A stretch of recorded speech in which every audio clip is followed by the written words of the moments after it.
Whose bill is it? It's Brooksville, okay. 49. Senate Judiciary, I apologize for the delay, is now in session. The Honorable Regina Birdsell is introducing SB 49. I'm sorry, they tried to do an audible for me at the line and Wait, while you grab it. I decided not to go with the audible.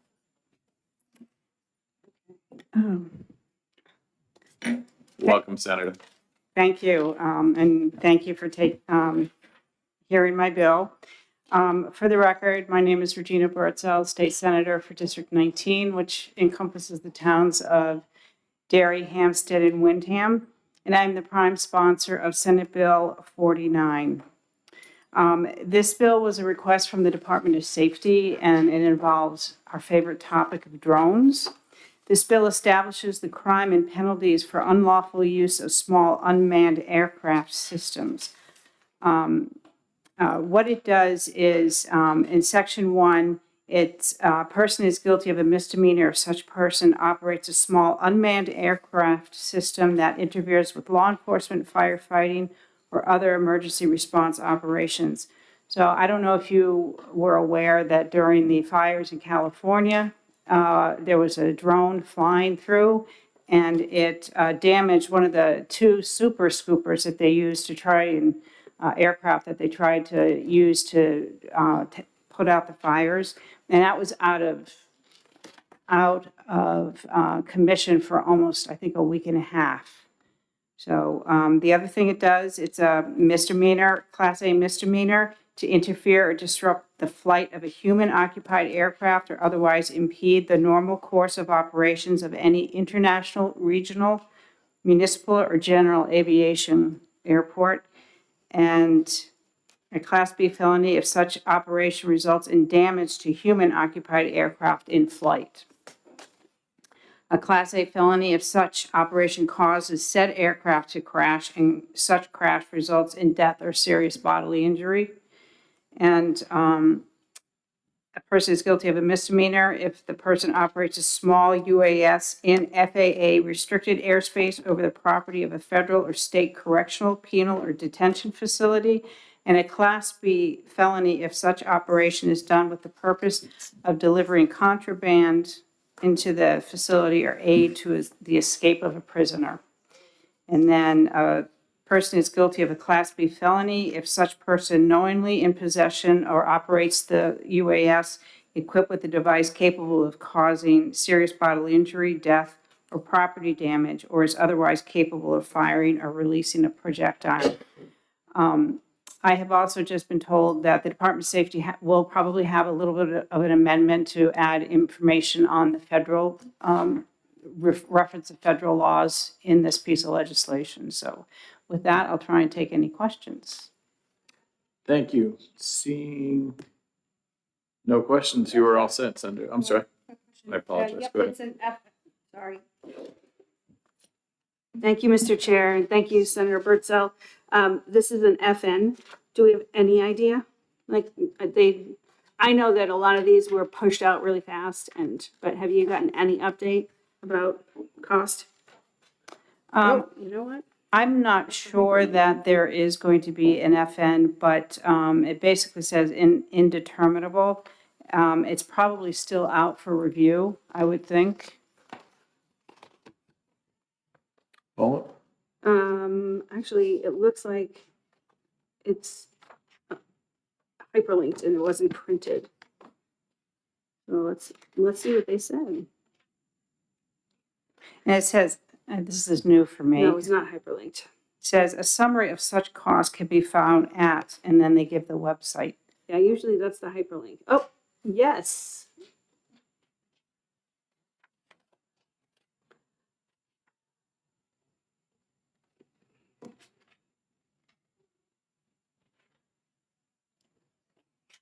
It's very speculative.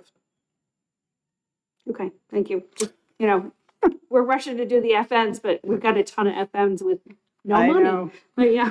Thank you, We're in Senator, the same for your boat in the testimony. HHS. Thank you. All right, thank you. Christopher Ball from the Department of Safety.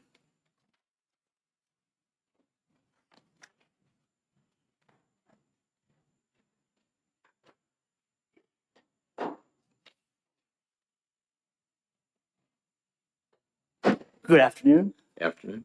Good afternoon, members of the committee. I actually asked Mr. Lambert from Department of Safety to join me as well. Sounds good. If that's Thank you. okay. Thank you. Great.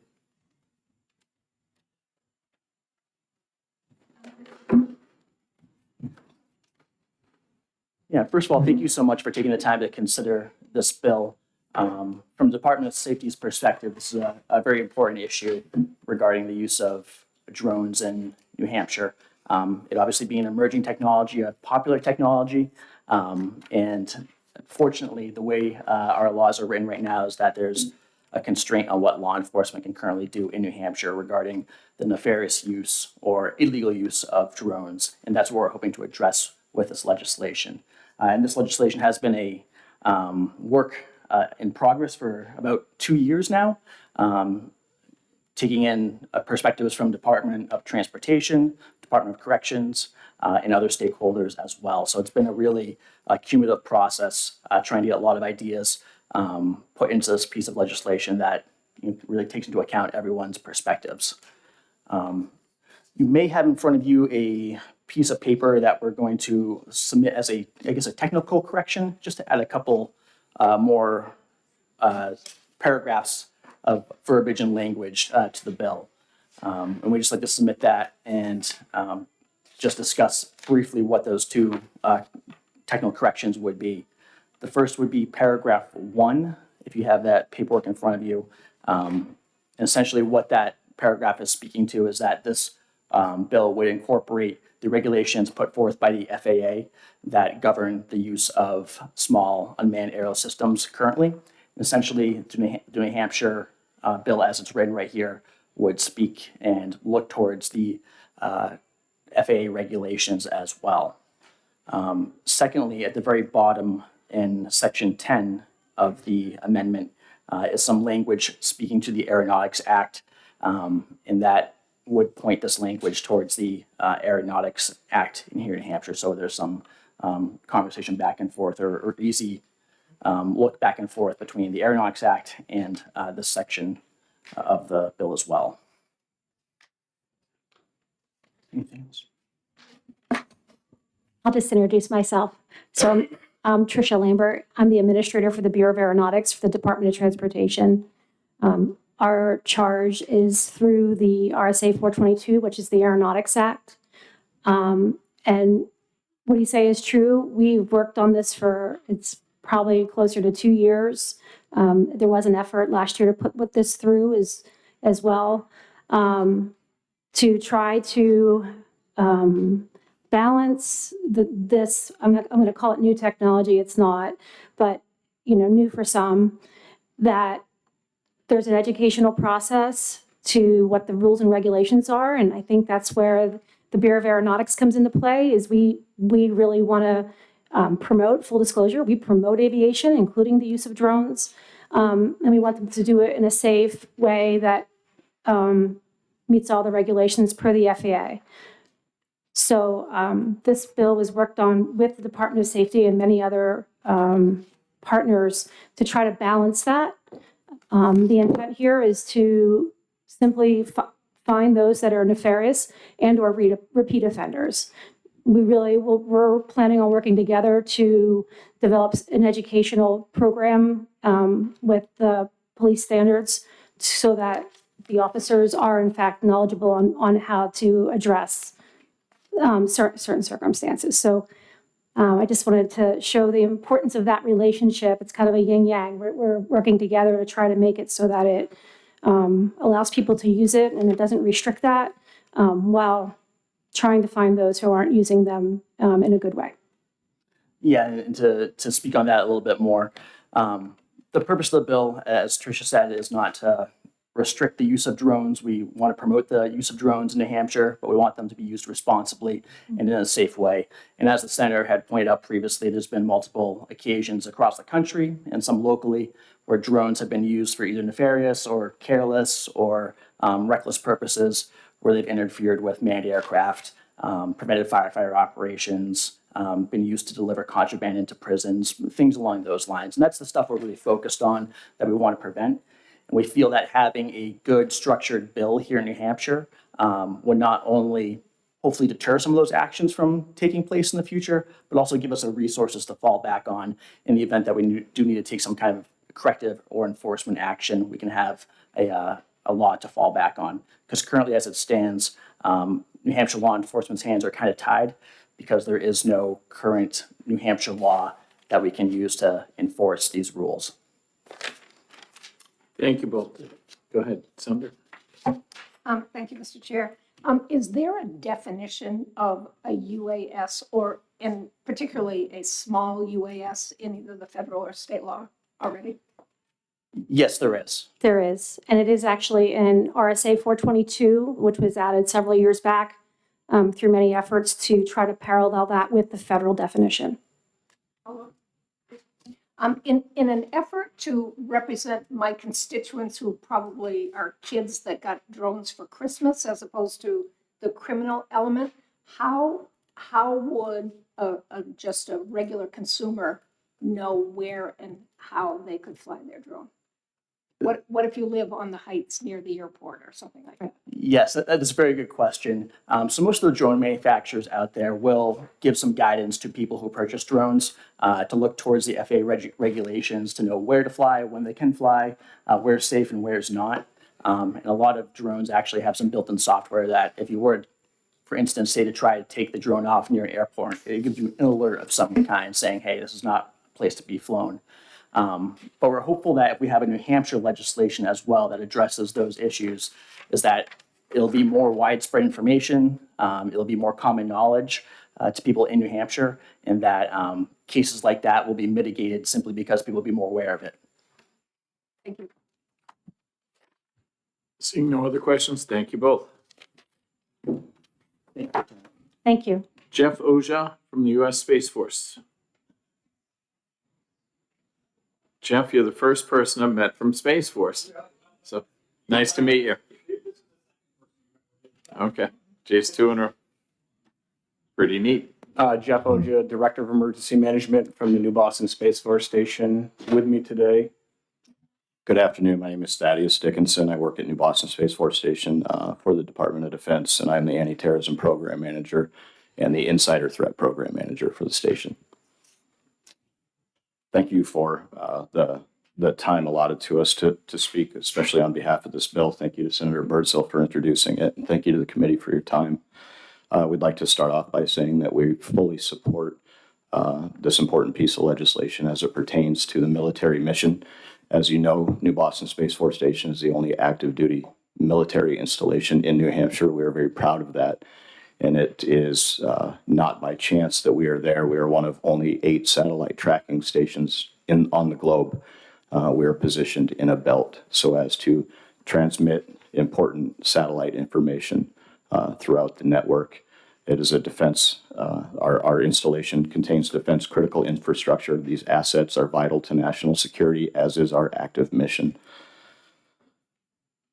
We feel clearly, having been born from the Air Force, we are in full support of the forwarding of technology that surrounds the use of small unmanned aerial systems. That said, a military installation should not be seen as a test base for either recreational flying or any other use that is not sanctioned or directed by the military, in our opinion. It is for that reason that we would like to see, as part of a change, the potential to enhance the violation. Instead of a violation for the first offense of flying over a military installation, we would like to see that changed to at least a misdemeanor, and change a misdemeanor for a second offense to a felony. This is because a violation deems almost a free flight, a learning flight. And it doesn't take very many of these free flights by one individual each to only receive a violation for that flight to collect all the data that the enemy needs to not only collect vital information on our mission, but to interfere with it as well. So we would respectfully ask that the committee is open and amenable to an enhancement as it pertains to military installations, and in particular, New Boston Space Force Station. Thank you. Just to foot stomp that a little bit, our ground to earth, our ground to space comms with satellites is done through radio frequencies. Therefore, your commercial off the shelf SUAS could obviously degrade or impact our mission. We're doing approximately 50 to 100 missions a day, roughly 25,000 in a year, with a 99.9% success rate. So excuse the cliche, but failure is not an option for what we do. And a classic drone from eBay or Radio Shack, if it's still around, could really impact what we do day to day. Thank you. Okay. Seeing no questions, thank you both. Jason Levitt.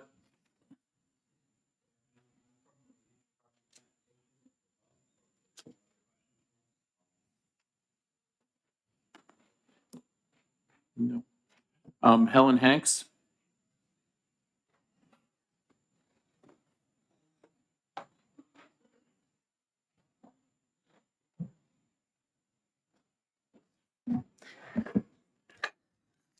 Good afternoon, honorable members of the Senate Judiciary. For the record, my name is Helen Hanks. I'm the Commissioner of the Department of Corrections.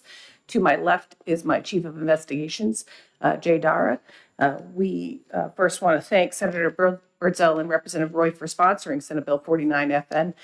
In my time with the Department of Corrections, I've been a strong advocate of both making it unlawful for you to fly, I'm going to use the term drone, over correctional spaces because it is a risk to our safety and security.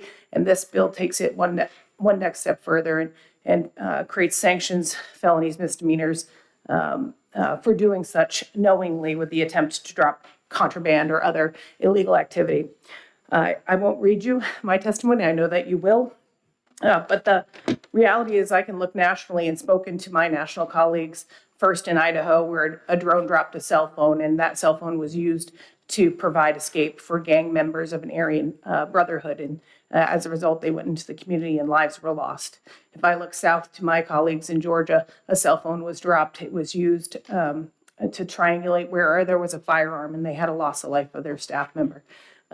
You just need to look at Corrections 1 to see the depth of really truly destructive use of drones are in correctional institutions. And this just really is a powerful statement to say that there will be no tolerance for that type of abuse of a tool for the destruction and interference with correctional institutions. With that stated, and I don't oversee county jails, but on line 16 would just look to your mindfulness to see if you feel that that is inclusive of county jails in our state, and if not, certainly defer to the superintendents, but just wanted to point out that observation. I brought Chief Dara with us because we don't have drone detection over our correctional institutions, but we were afforded the opportunity to work on a free pilot. And sometimes I say no to free things, but in this instance, this partner did do a 90-day free pilot over our campus here in Concord, and would just like him to speak to that experience. Good afternoon, everyone. We were able to experience the 90-day pilot, and while we weren't able to determine any criminal drones over our facility, we were able to view 3 to 4 careless drones and curious drones, which we were able to then talk to the owner of the drone and educate them on the do's and don'ts of the proper use of a drone. With that being said, some of these drone detection programs don't always find all the drones. They only find certain types of drones. So with this legislation, it would really help us in stopping that trend of contraband in our facilities. So with that, certainly avail ourselves to any questions. Go ahead, Senator. Thank you, Mr. Chair. Thank you so much for taking my question. Just a hearing thing. So in the pilot, nobody, that you didn't have anything go over, but then I heard you say you did have a couple of incidences? So we had a few What I instances missed- of actual like careless drones where people were just curious of the area and just flying their drones from the cemetery, which is adjacent to our facility, and would fly it over our facility. Okay. We didn't have any documented cases of criminal drops, but it doesn't mean that the pilot didn't catch the type of drone that could have done a criminal drop. May I follow up? Yes. In the pilot program that you ran, is there any sort of radio frequency jamming of it, like that you're able to use around your perimeter? Currently, it doesn't, the law in New Hampshire doesn't allow us to do anything like that, so we weren't able to experience any of that type of a pilot in that program. Okay, thank you. Seeing no further questions, thank you for your testimony. Thank you. Adam Ciardelli.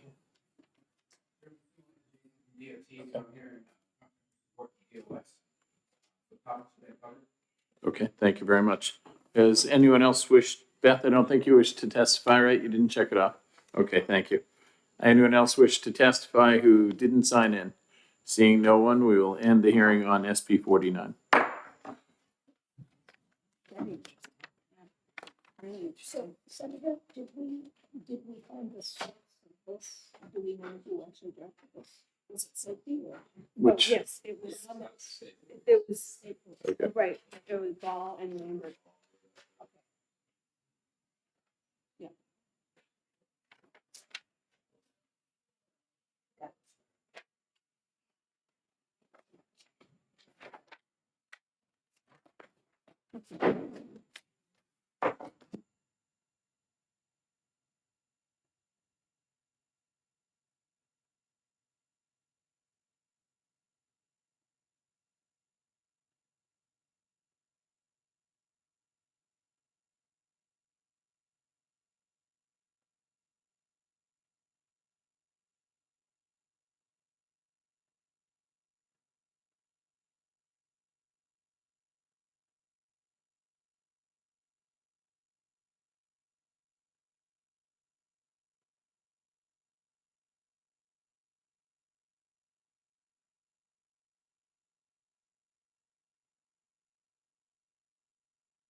great to see you again.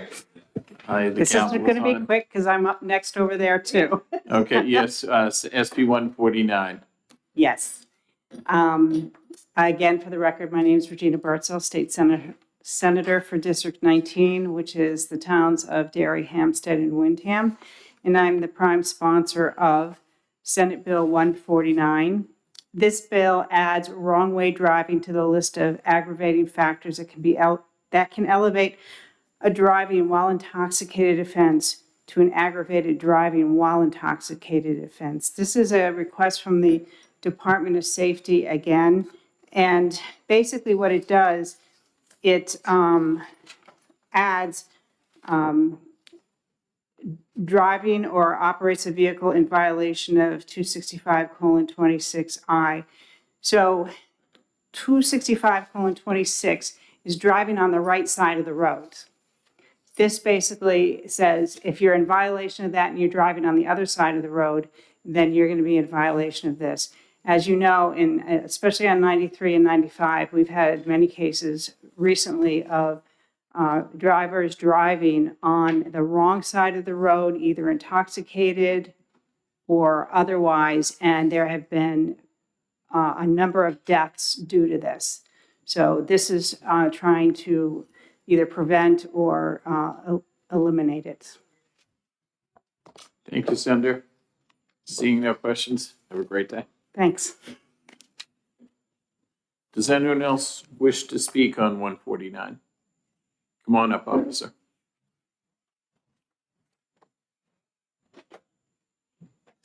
Press that red button, say your name for the record. Good afternoon, Chairman, the honorable members of the committee. Thank you for having me.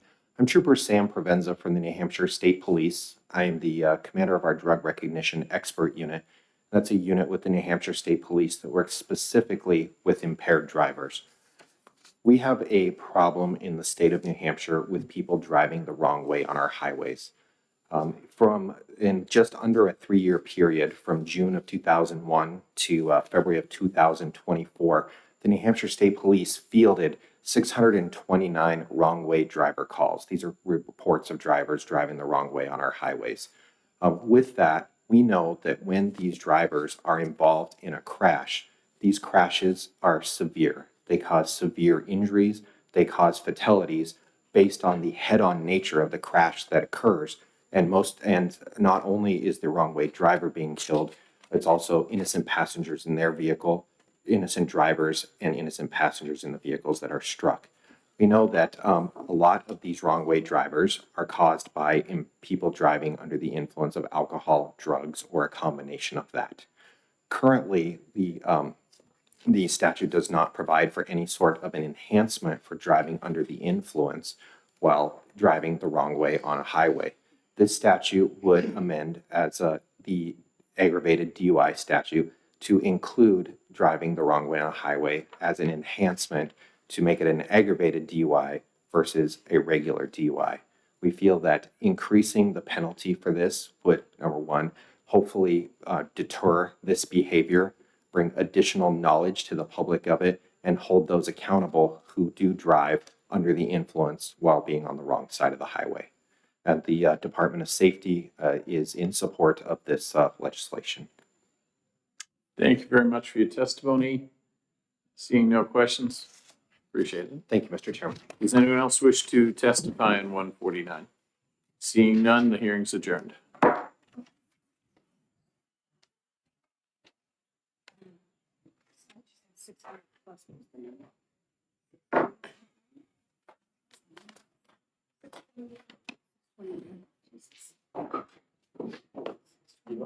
I'm up. 54.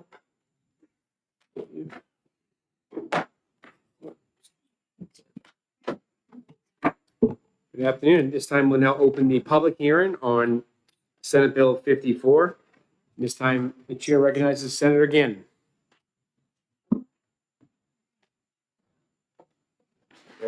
Light on for me, so less to think of.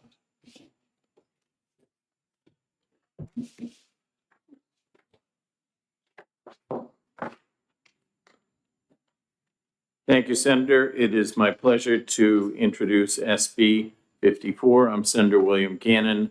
I represent District 23, commonly known as the Wine Country. This is relative to refusal for consent to testing to determine alcohol concentration penalties for aggravated driving while intoxicated. We have more and more people in New Hampshire who are refusing to take the breathalyzer test. Makes it, now we have problems. You have to try to, you get people who want to go see a nice lawyer, and it's harder to determine whether or not they were guilty, not guilty. The breathalyzer serves a lot of purposes. It's a deterrent if people take it, so we're trying to encourage them to take the breathalyzer test. We want them to seek treatment, get rehabilitation, and we don't want them to reoffend. So we want to take them off the street. We want them to realize that drinking and driving is a lot different than it was. It was probably a danger 40 or 50 years ago. We realized it from our deaths on the road, and the police believe that if we encourage everyone to take it so what they're going to do is if you refuse the breathalyzer, your sentence will be 1 year. So it's going to be a lot more encouraging for you to try to take the breathalyzer. And then if you lose, we at least know that you were drunk. We know we can have for our records how drunk you were. It's easier to establish that than in court than to have to go against a tough defense attorney. We have the police testifying behind me who will probably do a smoother and more eloquent job of explaining their reasoning for the bill. Do you have any questions? Senator Altshuler. Thank you, Mr. Vice Chair. Thank you, Senator Gannon, for taking my question. Yes. Just for clarification, you mentioned, I'm looking at line 10, which changes the revocation for refusal to use the breathalyzer from 180 days to 1 year.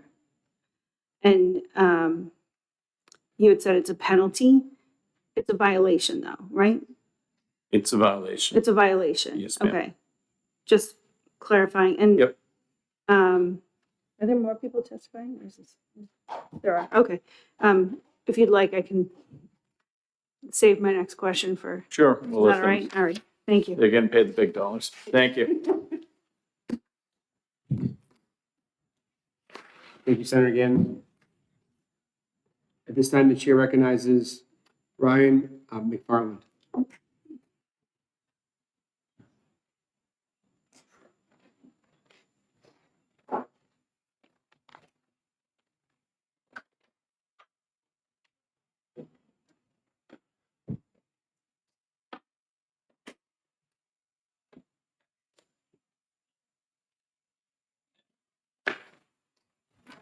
All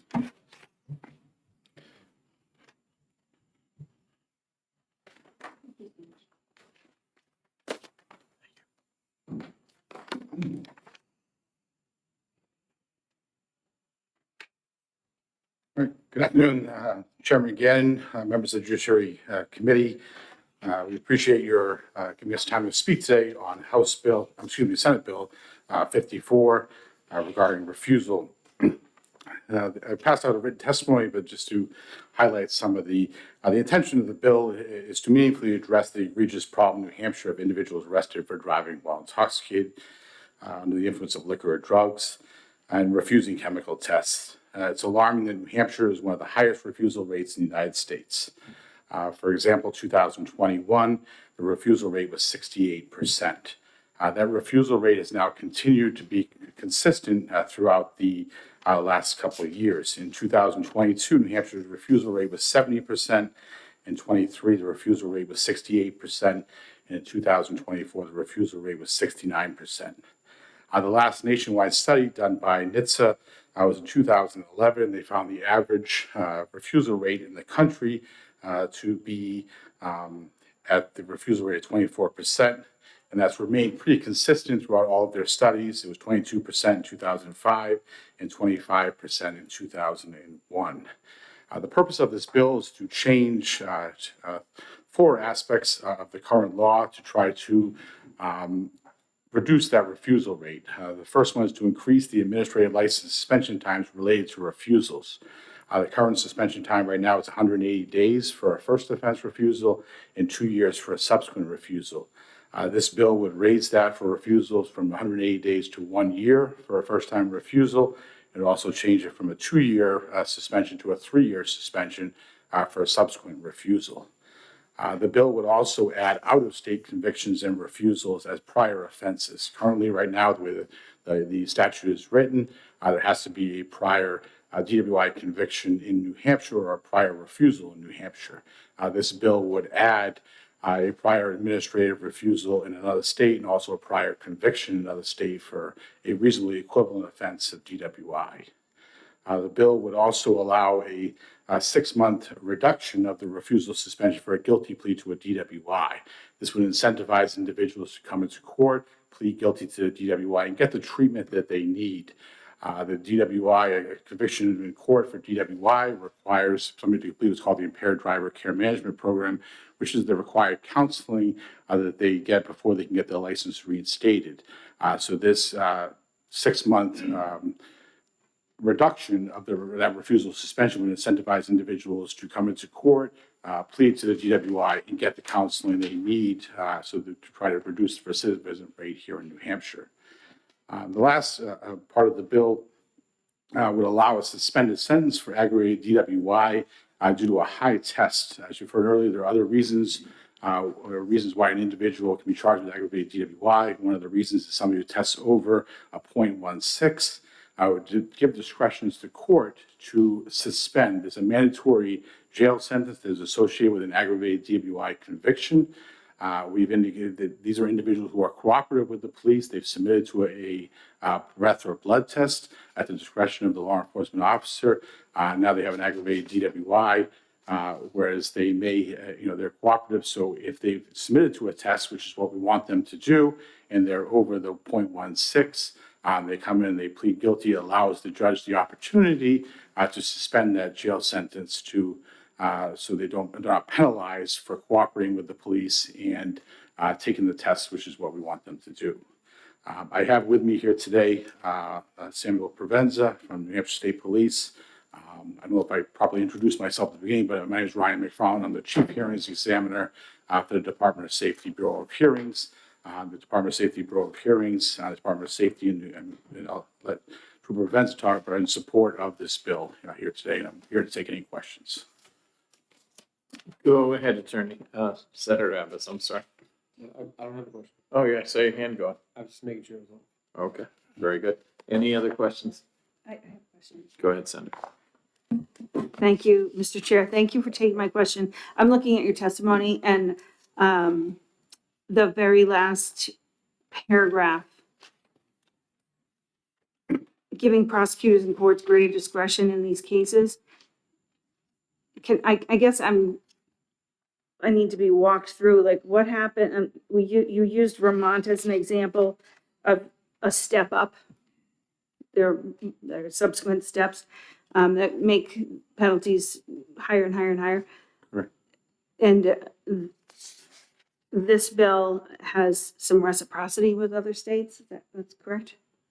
Well, It takes into account other states, if you've done this in another state. It does. There's four different parts. The last paragraph that you're referencing, Yeah. that talks about the aggravated DUI part I just talked about. Right now, there's a mandatory jail sentence for somebody who pleads guilty to it or found guilty of an aggravated DWI.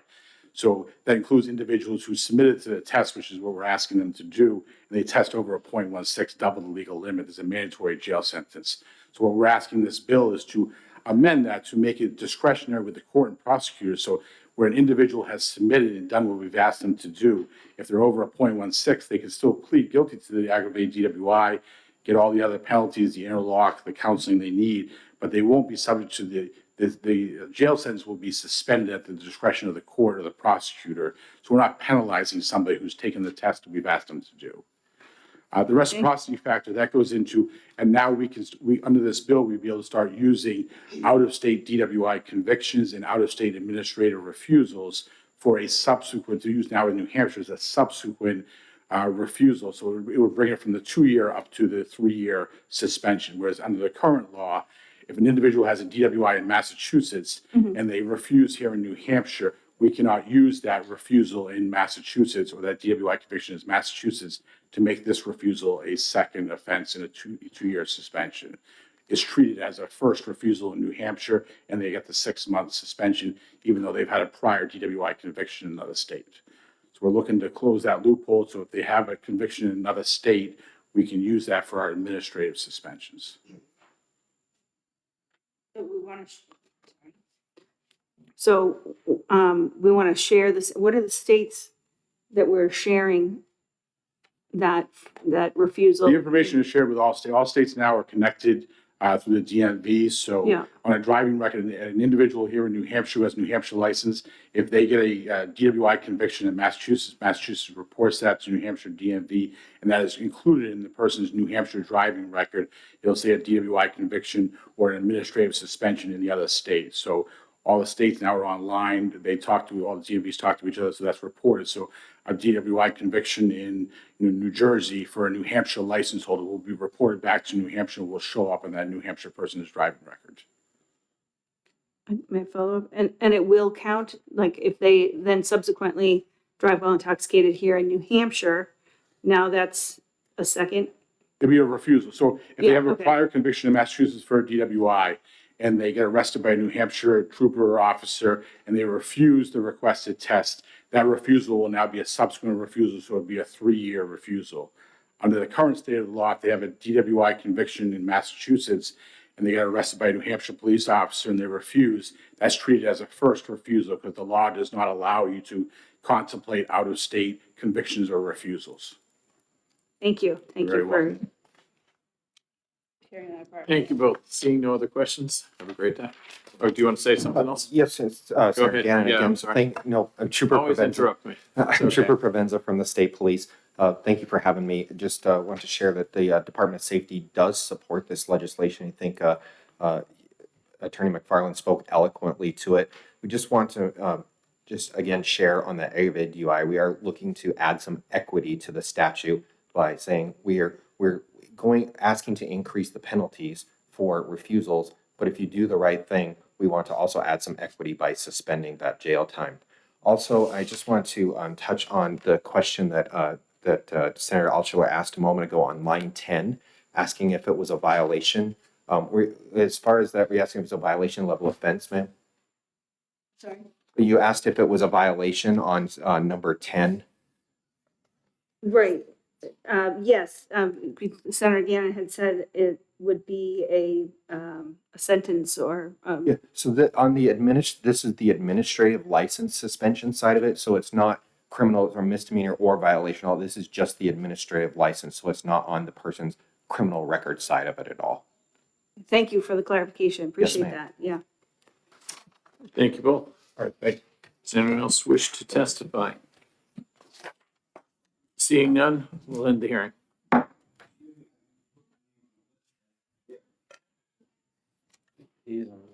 Oh, I'm sorry. I was looking on the. Okay. Motion to reopen the hearing. You never properly closed it because you said just ending the hearing. The word is Okay. adjourned, so there's no Okay. adjourned. We'll go with that I then. would say that you're all set. Thank you. Go ahead. You're Robert Moses? I am. What a wonderful, strong name, sir. Do we all agree with that? Yes. To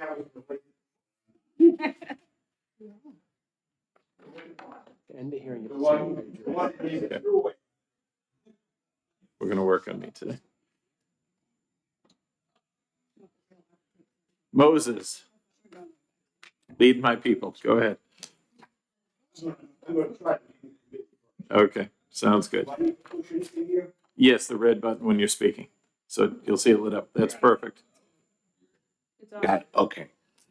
Well, thank you, members of the committee, Mr. Chairman, and members of the committee. My name is Robert Moses. I'm an attorney in New Hampshire. I maintain a law office in Amherst, New Hampshire.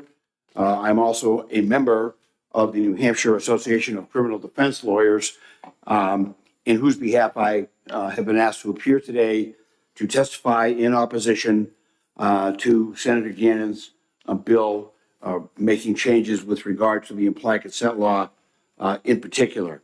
And just so you know, Senator Gannon, I'm one of the nice lawyers that people get when they get arrested and get in trouble. So, and I've had quite a bit of experience, more years than I care to actually admit to. And I would like to indicate to the committee just a couple of things, if I might. This is, in the famous words of Yogi Berra, for me, this is deja vu all over again. I had the privilege, as I have today before you, I had the privilege of testifying against almost the exact same bill before the House last March. Ultimately, it was determined it was inexpedient to legislate. I was forewarned that it was probably going to come back at some point, and obviously it has. But the dynamic of the problems with the statute, or the proposed amendment to the statute, hasn't changed, at least in my view. And the primary focus, and I know I'm somewhat limited in time, although I don't know how much, but I know I'm limited to some degree in time. So I would like to focus, if I might, on what I believe to be the single biggest issue that troubles our committee and should trouble this committee with regard to the passage of this act. And that is whether or not the increase in the penalties are so overwhelmingly disproportionate to the offense that it no longer merely serves a remedial purpose, but it becomes retributive and deterrent, which are the hallmarks, frankly, of the purpose of a criminal sanction. And the United States Supreme Court has addressed this on a couple of occasions. I will not bore you with any scenarios that go along with it, but one case of importance is Hudson versus United States, which goes back to 1997. And so my concerns, or our committee's concerns with this proposal, is that when you essentially double the first offense, and then you increase by a second alleged refusal, it then becomes punitive, and it doesn't become remedial. It becomes punitive and seeks, as the prior speakers indicated, lead to rehabilitation for those who are those who go along with the program, to use a phrase, as Trooper Provenza somewhat indicated. The word encourage has been used, and with all due respect, I have to say that the impact of this amendment, should it pass, will not be one of encouragement, but will be one of coercion. I've done thousands of these cases, literally thousands of these cases. No one can predict the future, but I can suggest to you that having done that many cases, having represented individuals from all walks of life, over the years, all the way from construction folks, hardworking, blue-collar folks, all the way up to members of the priesthood, members of the bar, physicians. It cuts across all classes. And so and I can pretty much assure the committee that if this does pass, that the very first challenge that's going to come along is going to come under the aegis of the double jeopardy clause of the United States Constitution, as well as Part 1, Article 16 of the New Hampshire Constitution, because the argument is going to be made that this is not a remedial statute, even though the enforcement of it has been delegated to a regulatory agency, which presumptively makes it civil in nature. The enforcement of it, to the degree this bill proposes, becomes punitive. And when it becomes sufficiently punitive and disproportionate to the conduct, then you have a constitutional problem, bearing in mind that our Supreme Court has determined already for quite some time, like 1997, right around the Hudson case, that the ALS process itself is a due process proceeding, which means it has to be fundamentally fair. The last point I would like to make is this. The form, the DSMV 426 form, which is the one that actually recites the implied consent rights that govern a person's decision, is woefully inadequate. There is no notice anywhere on that form prior to a person making a decision whether to accept or refuse a test that tells them how long they'll lose their license for. It doesn't, in this case, doesn't tell them that they can have it reduced if they do certain things. There is information on the back of the form, but our Supreme Court has said to date that there is no obligation on the part of law enforcement to either provide the back of the form or read the back of the form to someone who's been arrested for DWI. In short, the decision to test or not test is one that is typically made by a driver in the dark. The other problem, or the last thing I would point out, unless I'm overstaying my welcome, and please tell me so if I am, the last point I would like to make is the state's position on this, as presented eloquently by my colleague, Attorney McFarland, for whom I have great respect and work with him all the time. And although we may not always agree, it's a collegial exchange, and he did a great job today. But the problem that I have is that the form itself is constitutionally deficient, particularly if this amendment were to pass. And so it would have to be totally revised and revamped. I raised this at the committee hearing before the House last year, and I even dragged in the part about commercial driver licenses, which this bill doesn't even address. But it's very, very significant because New Hampshire does, as I suspect most of you know, have a significant number of commercial drivers. And the consequences to a commercial driver is very, very significant, but there is no warning whatsoever given to that driver. For example, under current law, if you're in a personal vehicle, you refuse a chemical test, your regular license is suspended for 6 months. Your commercial license is suspended for a year. And I see, Senator, you're nodding, so you're obviously aware of this. But the CDL drivers don't know that. Some of them will say, well, look, I can live with 6 months on my regular license. My CDL I'm worried about. And they may not know about the Code of Federal Regulations. There's no notice whatsoever. One last thing, which I've said for the fourth time, I feel like Cher's farewell term for the tour for the fourth time. The other thing is, when they're talking about statistics of refusing, many states, quite a few in fact, treat a refusal as a separately chargeable crime and not as an administrative proceeding. The penalties are very comparable to what this amendment proposes, even for those that are adjudicated in a court of law rather than at the Bureau of Hearings. So those statistics, while I don't doubt their accuracy, don't seem to have distilled down whether or not the refusals arose in states where a refusal is potentially chargeable as a crime, whereas other states treat it administratively. So with all due respect and with thanks for your time and patience in listening to me, we respectfully oppose the passage of this amendment. Thank you. Quick question for me, and then Senator Abbas will have more. I'm sorry, I should have asked if there were any questions. That's okay. Do you At have the Supreme Court, they typically interrupt you as you're going along, so. I do that too often. Do you have problems with the existing law with the 180 days? It seems like you have more problem with the whole law, not just the increased. Well, it's been challenged. ALS, implied consent suspensions, have been challenged unsuccessfully, and have passed constitutional muster, when they have been challenged. 6 months for a first refusal, does that cross the line to becoming punitive and deterrent and intended to create rehabilitation?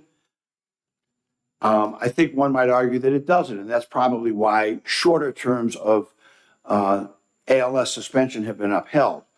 When you double it to a degree where the standard mandatory punishment for a first offense DWI, assuming a relatively good record, not one which is 7, 8, 9 pages long, which I've seen too, is typically a 9-month loss of license with a right to get it back in 90 days if a person is found guilty. There's a fine of $620 and a referral to IDCMP. The ALS, as proposed, would be 4 times that, and would not be anything that could be addressed. Presumably, if you just give in and forego your rights and plead guilty to avoid whether you feel actually guilty or not, to try to get that reduced as the amendment provides, is again, there's nothing in the ALS form that is going to tell people that they can even do that. And so that's an issue to me. That's a little bit of a digression from your question. I'm not troubled with the current scheme. I'm troubled with the fact that the burden of proof at the Bureau of Hearings is as low as it is, but that's for another day. Okay, Senator Abbas. Thank you, Mr. Chairman, and thank you for taking my question. You cited a case, I think the year was 1997. Yes. When did the hardship license first come around in the state of New Hampshire, and what impact do you think that would have on any? If my memory, yes, you're referring to what's called an LLP or a limited license privilege. My memory would be maybe 4 or 5 years ago. My estimates of time as I get a little bit older become a little bit more inaccurate. But I think it's within the last 3, 4, 5 years. The problem with that is that you cannot get one under current legislation unless you've been convicted of a DWI, which defeats the whole purpose of being able to assert your rights and be presumed innocent until you are adjudicated guilty.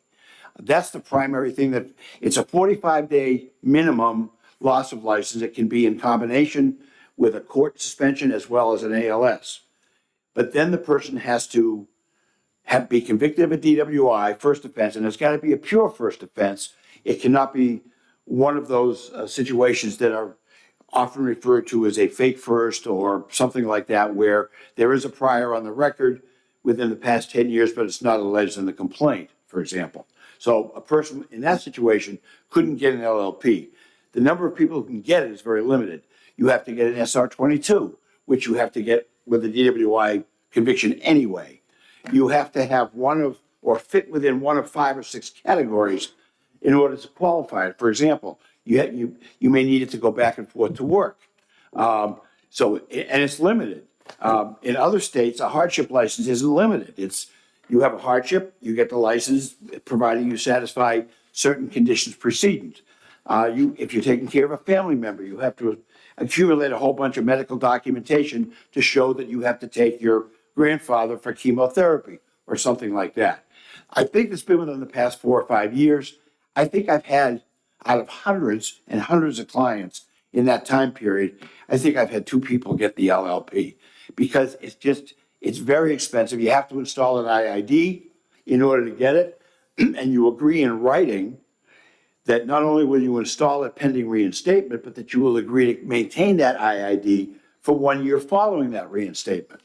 Now, it costs about $500 to put it in, $350 to take it out.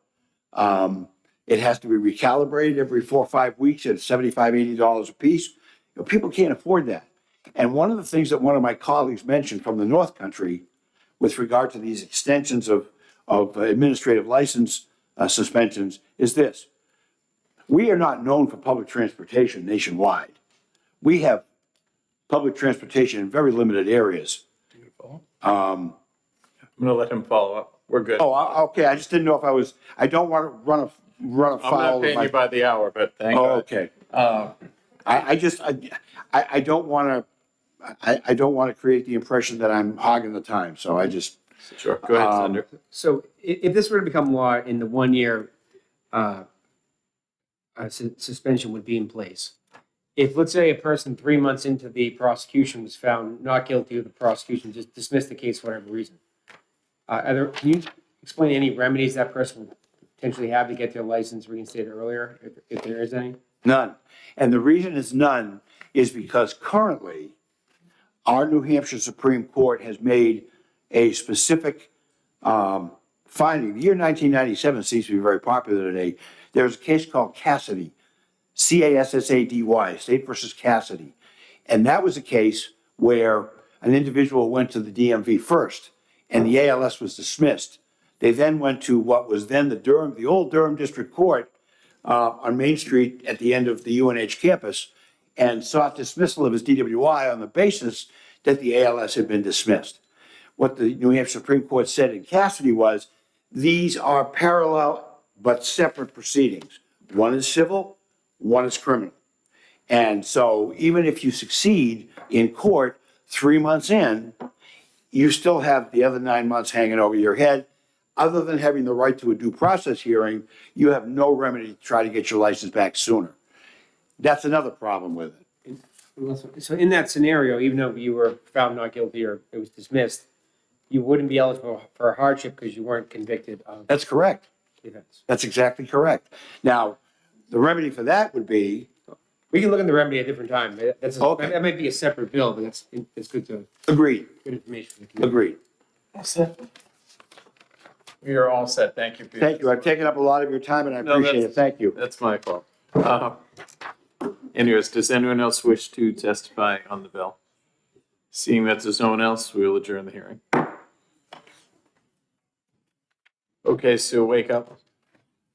Completely awake and ready to go.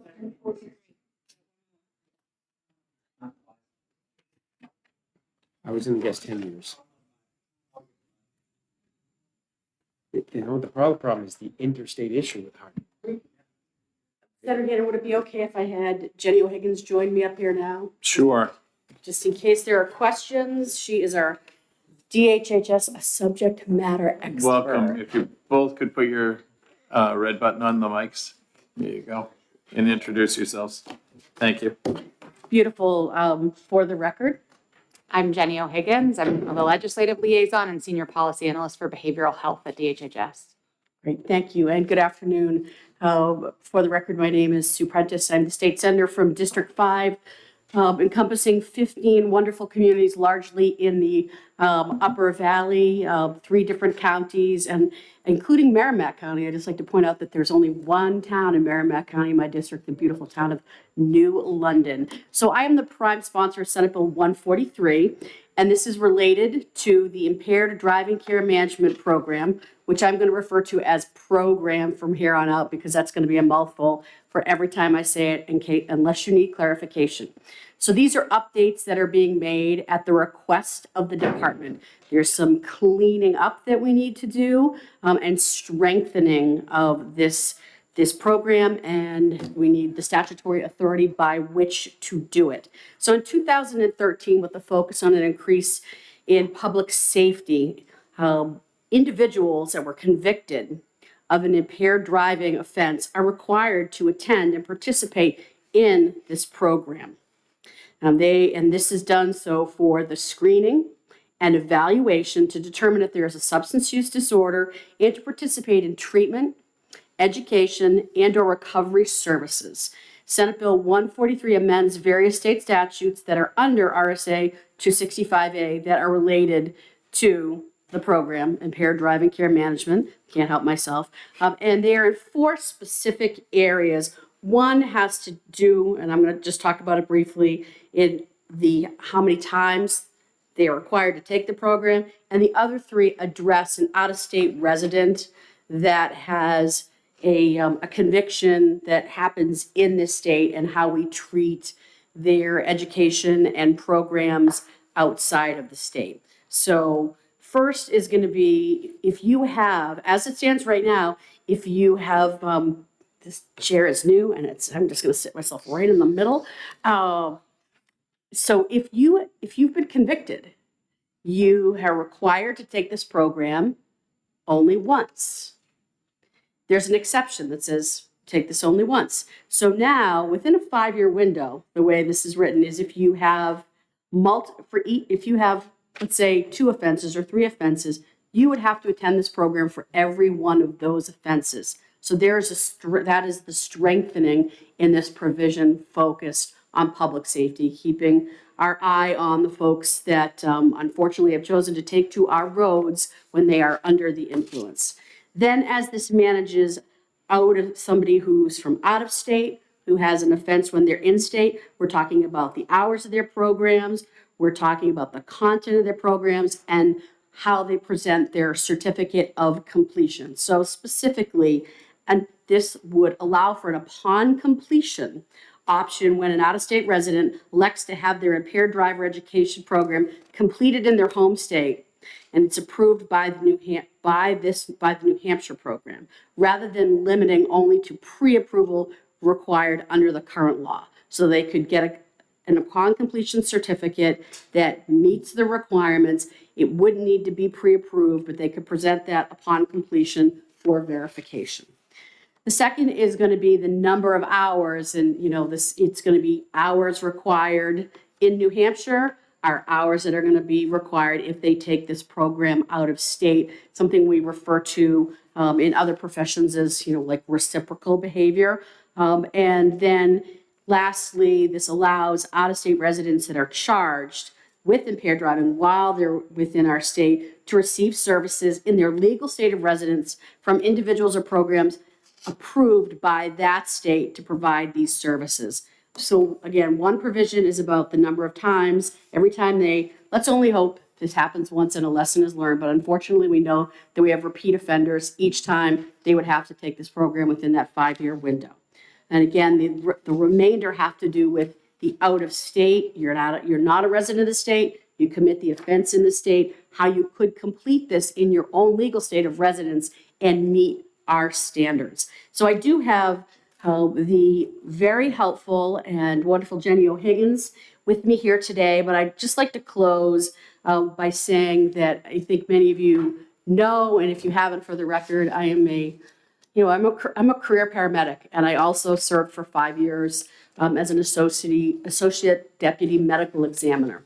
And so what I know that is killing and disabling, the leading cause of death, especially for the young. So we're talking like 0 to 33 years old, are motor vehicle crashes, and impairment is a large mechanism behind this, a factor behind this. I have seen it personally in whether treating them or signing their death certificate. So I think these efforts by the department to clean this up and strengthen it, and providing some, I don't want to call it flexibility for out of state that makes it sound like it lightens the load. It holds them to our standard, but allows them to do this at home. So I'm going to, unless you have questions for me, it looks like Senator Abbas. I have Jenny with me. Go ahead, Thank you. Please. Mr. Chairman, I hope this is an easy one. I hope so too. So on page 2, lines 15 to 21, I think that talks really about a non-resident comes to New Hampshire and gets arrested. But what about the New Hampshire residents that go out of state and get arrested in the, whether it's Maine, Massachusetts? This doesn't address that. Is there anywhere that kind of helps the New Hampshire residents? Because I know that cuts both ways, where I think New Hampshire might not accept want another state's program for whatever reason. I mean, I'm not sure why they don't, but there's some deficiencies. We seem to be helping the out-of-state folks, but not the in-state. And say folks, which I'm going to turn to Jenny, but I would say, I mean, I think that that is an excellent point. And one of the things that we are trying to do state to state in a number of programmatic areas is provide this recognition as long as the standards are met or exceed that. I can't speak to what other states are going to allow, but I'm just going to turn to my subject. No, not yet. I'm Just going to to follow hold my breath. Go ahead. The concern could be is that the New Hampshire resident may have some license issues if they're convicted and may struggle to get to the out-of-state program, particularly without a So driver's. we just, what you're asking, you want to make sure is that the New Hampshire resident who might not be able to complete an equivalent program in another state that requires that of them, like we are requiring this of out-of-state residents, is treated in the same manner. Yeah, because you can have a scenario where, let's say the person gets, I'm just making this up, but let's say they get arrested in Massachusetts. Well, they can take a program here that may satisfy New Hampshire, but it may not satisfy technically their probation in Massachusetts. Yeah. So they may have to take two programs, but, or it could be the other way around, they go to Mass or whatever state, take that program, but then New Hampshire doesn't take it or accept it for whatever reason. I'm just saying this focuses on the non-resident coming here, gets arrested, and they go back to their state, and we're gonna accept their program. But what about the New Hampshire resident? That's our constituents. You know. I clearly understand. This I doesn't think help any of our so we're going to have to look at the statutory authority of, you know, can we do that? And what kind of existing relationships do we have right now? I think you asked an excellent question. I do want to point to Jenny for a second since she works with this every day, but I will follow up on that, Senator Abbas. Sorry. Thank you. So our ability to implement is based on the arrest happening in the state of New Hampshire. And so those arrests that would be made out of state with the person, our resident that was arrested out of state would have to comply with those laws to be reinstated there. We though would allow for the person to have this education happen at an impaired driver care management program here in New Hampshire, so long as that other state would then accept it. So we're actually, this cleanup would allow us to do what we would hope other states would do for our constituents. And it does actually impact our own constituents as well, because there's some cleanup in here that just has to do with that reciprocity. But some of it is closing the loophole around the fact that you don't have to redo the program, even if you have a recidivism within 5 years. And some portions that would be really helpful to make sure that people are reevaluated as well, since oftentimes when a person does have multiple impaired driver offenses, they may also need treatment. So making sure that screening and evaluation happen in addition to education is also critical. Thank you. Does anyone else wish to have any other questions? Seeing none, thank you both for your testimony. Anyone else have questions or comments? Wanted to testify? Seeing none, we'll adjourn the hearing. Thank you. Senator Gavin.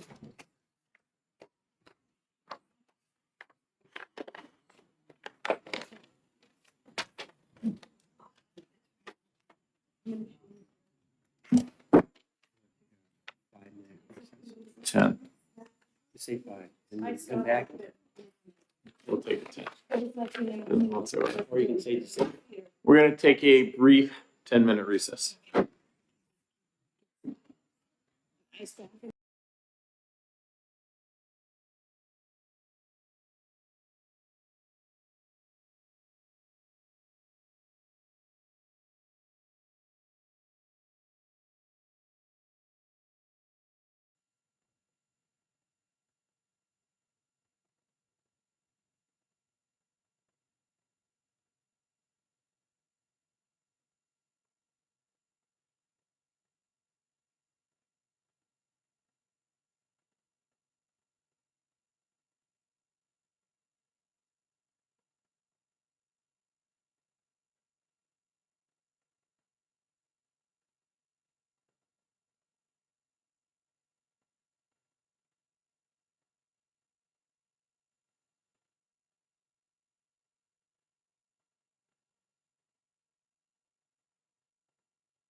You got this. That was quiet.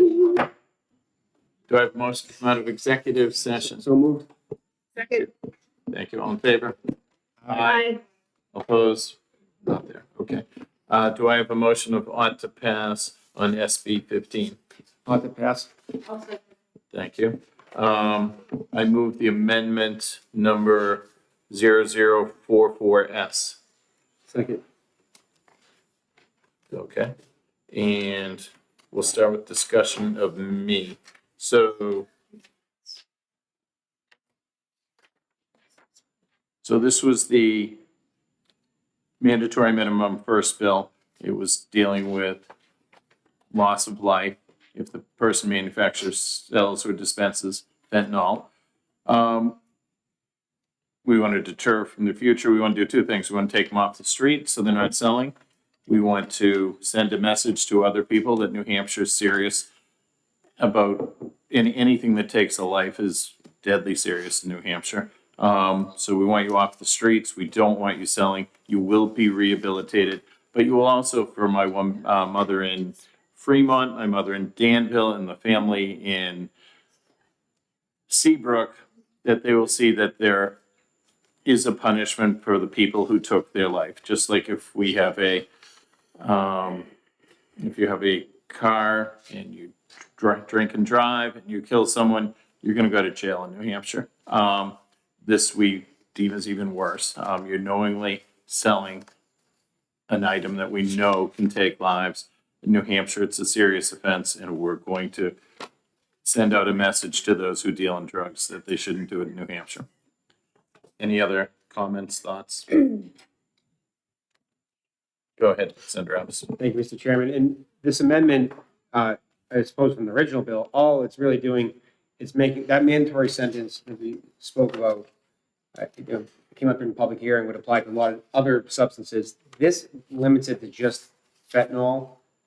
And I will say this, that anyone who's distributing fentanyl, where you're giving it away for free, you're just selling it so you can support your addiction, which, you're still contributing to a much bigger problem, without getting anything to receive treatment here.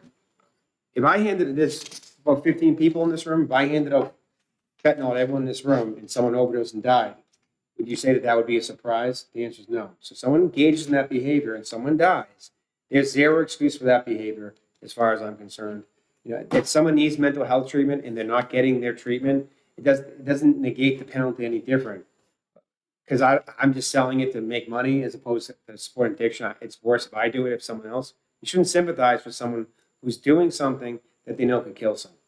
And that's not, we're going to put a mandatory sentence on that, because it keeps happening where people are dying, people are distributing something that they know can kill someone, and it is killing people, and they're doing it anyway. So this is, I think, it's a good policy, and I support the amendment. Thank you, Senator Abbas. Anyone else? Senator Rubin. Thank you, Mr. Chair. I will say that I agree with all of the goals that you have articulated, that we need to take fentanyl off the street, that we need to send a strong message, and that people selling it to make money or take it, it is a deadly substance, and we shouldn't have any tolerance for it.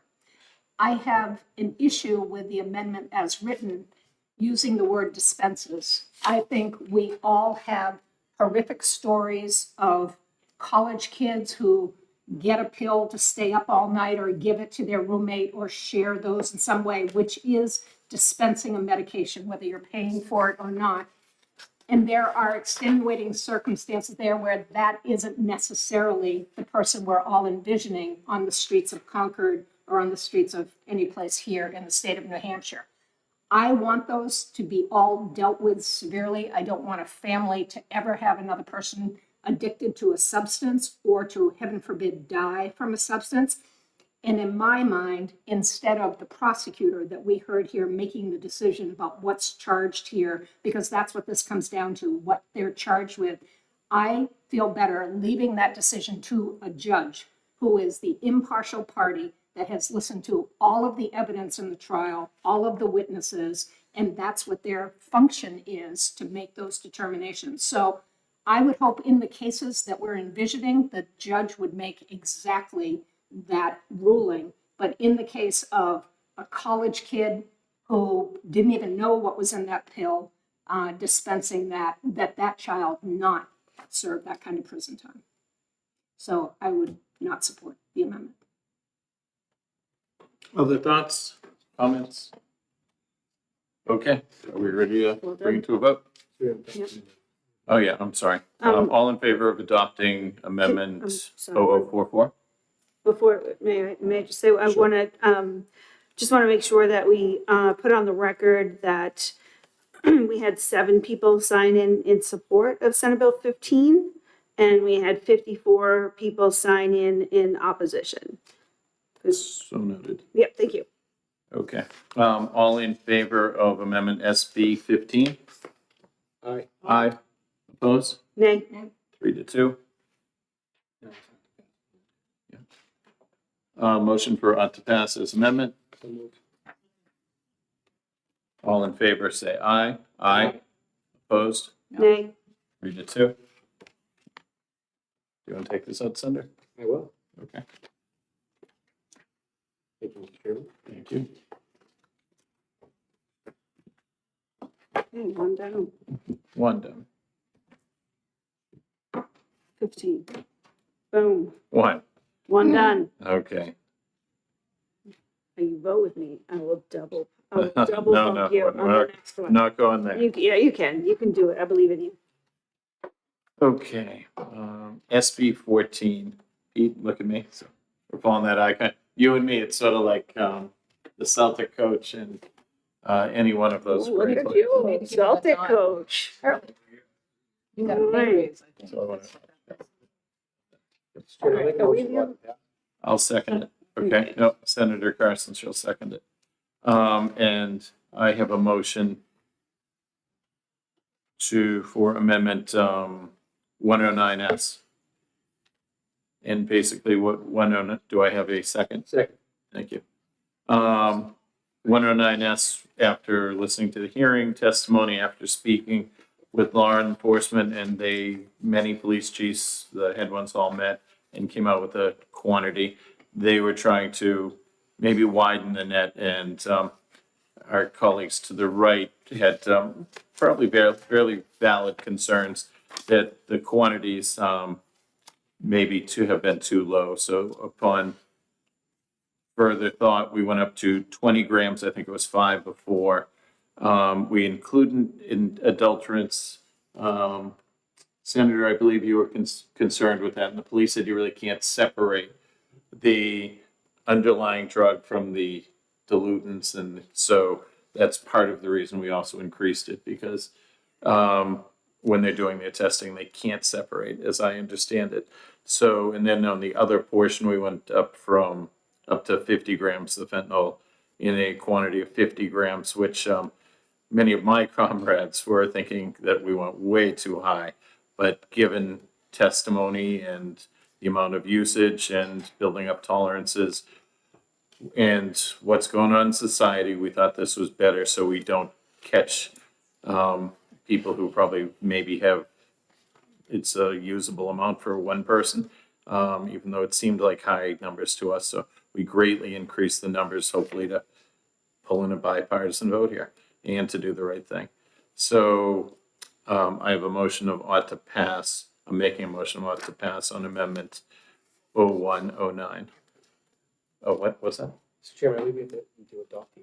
I'm sorry. Yes, a motion to adopt the amendment. So moved. All in favor? Aye. Aye. Aye. Opposed? Nay. Okay. Discussion. Oh, okay.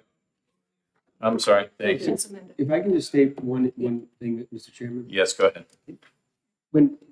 So according to the DEA website, 5 grams of fentanyl is up to 2,500 lethal doses. So this amendment now has increased that. So this penalty kicks in when you're dealing with possession with intent to distribute, and a person is possessing up to 10,000 lethal doses of fentanyl. That So is correct. I think this is, if this this amendment went further than I would have liked to have gone, but that's a lot of deadly drugs that can kill a lot of people. And the dilutants issue that everyone talks about, that's one of the biggest problems with fentanyl, is that it gets mixed with other stuff and no one knows how much they're taking and they overdose. So although you want to sympathize with someone who mixes this with something else, oh, they didn't know. Well, that's the biggest problem. It's a synthetic drug and people put that and mix it with other things. It makes it really hard to test the potency of it. And that's leading to a lot of deaths and overdoses. So I think this is more than a reasonable compromise that I was willing to make. I almost wanted to vote against the amendment just because I thought it went too far. You know, in the interest of compromise, I supported it. Okay, senators? Yes. Go ahead. Thank you, Yes. thank you, Mr. Chair. There's no disagreement and no daylight between us when we talk about the scourge that is fentanyl. Where we part ways is with mandatory minimums. New Hampshire has gone down that road. We know that it is not a deterrent and it is the most expensive response to crime, the most expensive. And it takes the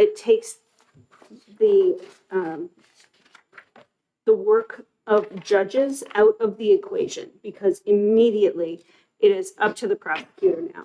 So, I mean, what's the point in even having the trial when we know you're going to be charged and boom, it's 10 years, it's 7 years, it's whatever years. A mandatory minimum takes all of, our judicial process really out of the equation, and it slaps New Hampshire with a very expensive solution to a problem and doesn't address the problem. So for those reasons, while I am in solidarity with my colleagues about our challenges with fentanyl, I don't believe that this is moving us toward an effective solution or deterrence. Thank you. Go ahead, Senator. My microphone's already on. Thank you. I'm going to agree with my colleague that once again, I think our goals are in lockstep, that we totally agree on that. But the very testimony of the prosecutor that was here saying prior statements, large amounts of cash, a ledger, all of those things indicate that somebody is a dealer. And those are all things that I think should not be considerations of how somebody's charged at the prosecutorial level, but in fact, things that judges take into account when they do the sentencing. And I'll state once again, I hope the judges are extremely heavy-handed when it comes to prosecuting fentanyl sales. But I also don't want to mandate that somebody gets scooped up into it that was in the wrong place at the wrong time. My only other comment and statement would be, year after year, I have brought in mostly undercover detectives who have stated time and again that the only thing that they see as a deterrent is when the people who are selling the drugs know that they are definitely going to jail, do not pass go, do not collect 200, that will serve a deterrent effect. I know it's been classified for years as anecdotal evidence, but it's what I hear from our men in blue time after time after time, that if you have a mandatory minimum, it will deter. Go ahead, Senator Evans. Thank you, Mr. Chairman. I know for certain they don't actually make fentanyl here, so you have to bring it here. It's being brought into the state. It's not made locally. And I can say with confidence, I won't tell you any of my sources, but working in the legal field for 15 years now, people in other states are well aware of which states have stricter laws and where they're, if they want to commit a crime, if they get caught doing it, where the penalty is less. So this word does travel fast. So it is a deterrent. I can say that with absolute confidence. I think for what we're trying to do is when people bring it into the state and then they distribute it, and we can't control what they do in other states, but when someone's recovering who has substance abuse disorder, and for them, if they're going to see or be around anything like this, it's really difficult for them to avoid that temptation. If you can keep that as far away from them as possible, and frankly, we can't control what they're going to do in towns that surround our border in the other states, but we can certainly control what we do here. So I think this is doing our part here. Does it solve the ultimate underlying problem?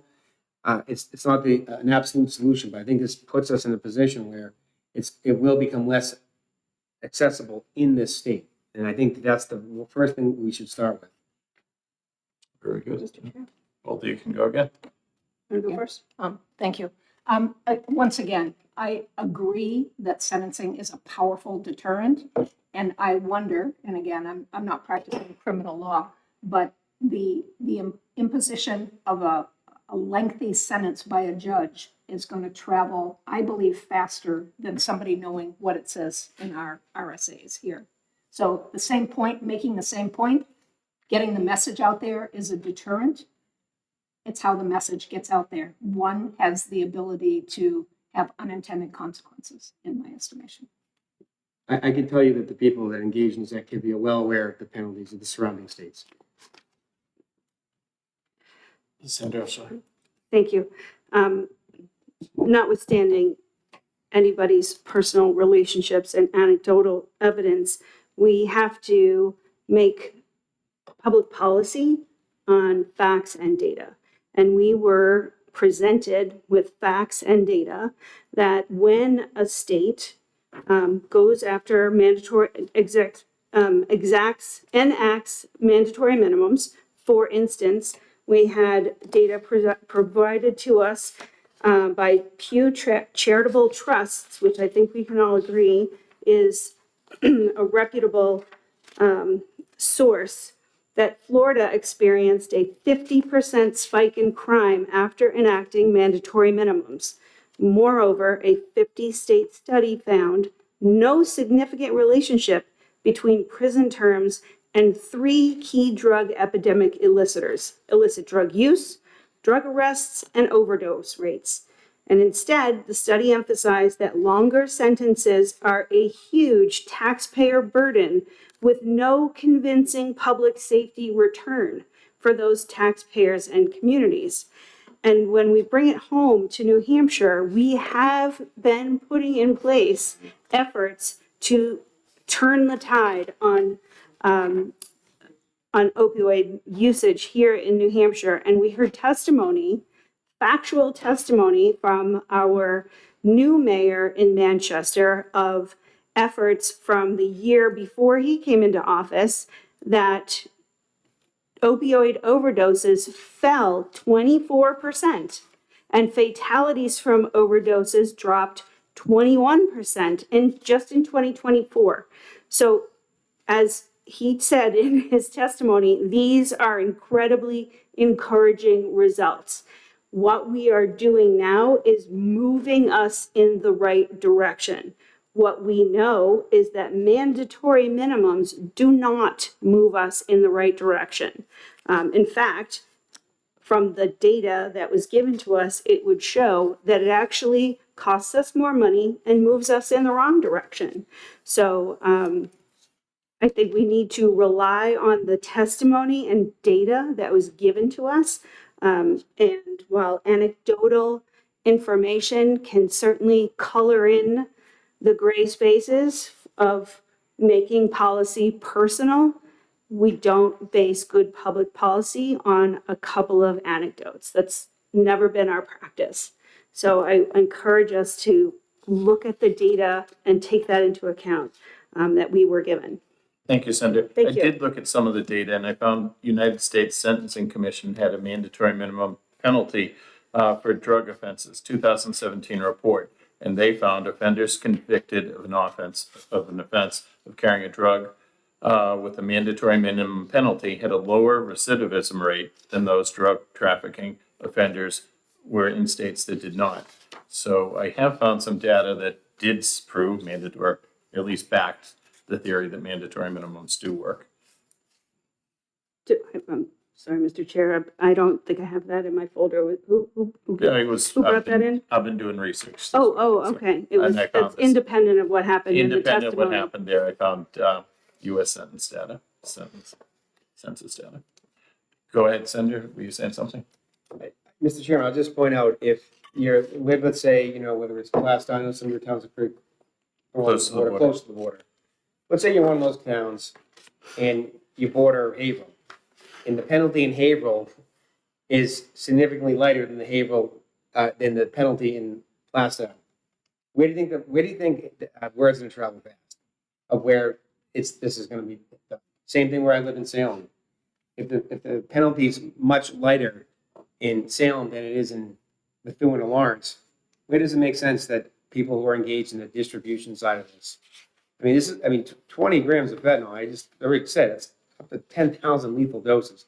Where do you think that person is going to want to set up their enterprise? Just explain. This is, to me, this is common sense of where that's going to happen. Do mandatory minimums work in every scenario? You know, in some of the larger states, New Hampshire's the size of a county in Florida, all right? I'm just pointing out that when you're along these towns, we can't control what they do in those outside of the state, but in this state, when they're coming into the state and they're doing this to us in this state, that we can't control. This is to deter that from even coming here, and that makes it less accessible to the people in this state, and that's the goal of what we're trying to do here. Ultimately, I think this will send a good message of what we're trying to accomplish here. You guys good? Okay. So at this point now, I need to move the amendment, correct? No, you already did. Okay. Okay. Thank you very much. I move on to pass as amended. Second. All in favor of the ought to pass? Aye. Opposed? Nay. Okay, 3-2. I'll take this one out. Okay.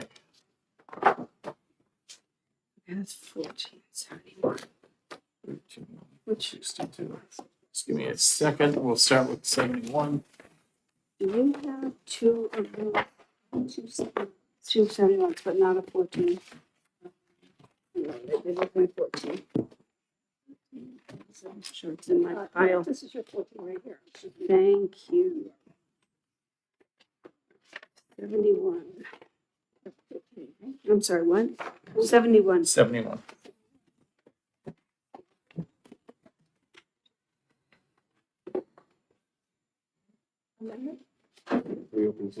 Yep, I'm opening 71. SB 71, what? Ought to pass. And I got a second from Senator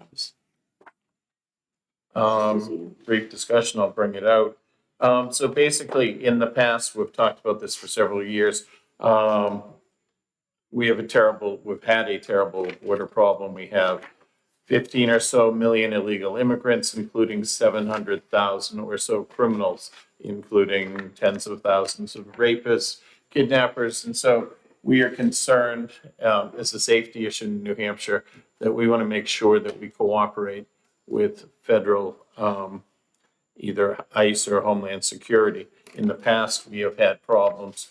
We'll say there's, we'll look at, Lebanon had a, I think they still have it, they had a welcoming ordinance, but what it did was say that the city of Lebanon, their police could not cooperate, they could not give custody information even out to feds, they couldn't let them know when they're getting released, they couldn't even let them know if they were being held there or their whereabouts or anything at all. So it went beyond and went to a point of not cooperating with the police. So we want to make sure that, and then we had testimony from the good senator from, where's he from? Hillsborough, was he Hillsborough? And he mentioned in his county that the county itself is rated as a sanctuary county. So we want to make sure that New Hampshire, at a bare minimum, cooperates with federal law enforcement. Does anyone else have thoughts? Go ahead, Senator, either way. Just briefly, the United States of America has an immigration problem. Nobody disputes that. New Hampshire has been keeping anything that would look like the immigration problem writ large in check. In fact, we've spent an exorbitant amount of money. We've spent $1.4 million on our own very small section of the Swanton sector to keep our business in check. And we have sent We've spent over $800,000 sending our own National Guard down to the southern border. We are participating. We are doing our bit. But that said, projecting the United States' issues with immigration onto, as my colleague had said, our state, which is as small as one county in Florida, is inflating a problem and projecting the largest of problems in America onto something that New Hampshire has not experienced in the same way as some of our other neighbors, particularly to the southwest. Additionally, I want to point out that only 15 people signed in support. 168 people signed in opposition to this bill. And to make a correction, unfortunately, our colleague, Senator McHugh, was mistaken. While Stratford County does have a detention facility incorporated into the Department of Corrections, there is no such thing in New Hampshire as a sanctuary county. We do not have such designations. Our county delegations have made no such declarations, and the presence of an ICE detention facility within the confines of our own House of Corrections, for which we are reimbursed by the federal government, does not mean that the entire county is a sanctuary county. That doesn't exist. That's not a thing. So I just want to correct that. Thank you, Mr. Chair. I just want to piggyback on what my colleague just said, and the Association of Counties heard that testimony and found it necessary to reach out and correct the record.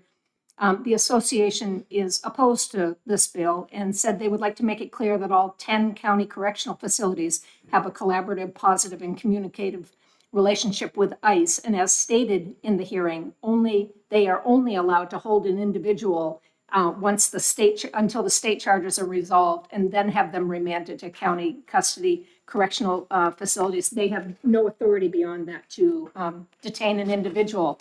When an individual with a detainer is identified and the correctional facility is alerted to that release, ICE is notified so they can assume custody of that individual. And no county has a sanctuary policy, as my colleague just stated. But the bill as drafted also places the assumption of costs for housing those people if they were going to house them beyond the state mandatory, the period allowed under state law now without authority. And that's because the counties are in charge of housing them, feeding them, medical care. Once you're in the county facility, your medical costs are the responsibility of the county. There's no opportunity for any funding or any provision for funding or taking care of any of those costs. So it would be the county and the local taxpayers that does that. And this was a letter from the Association of Counties that I'm referencing here.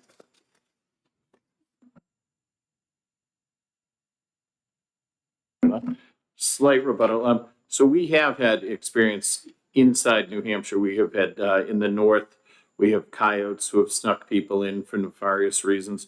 We had a mass murderer living near both of us in Rye. He was working in Rye. He was living in Merrimack, commuting through my district most days. We've had numerous rapists. We had the mayor testifying to problems and why he supports the bill, Mayor of Manchester. Did he come in this one?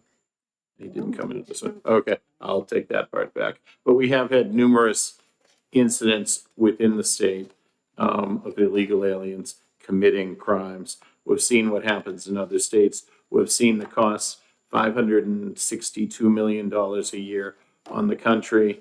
And we've seen the results in Massachusetts, $1 billion in housing costs that they don't have.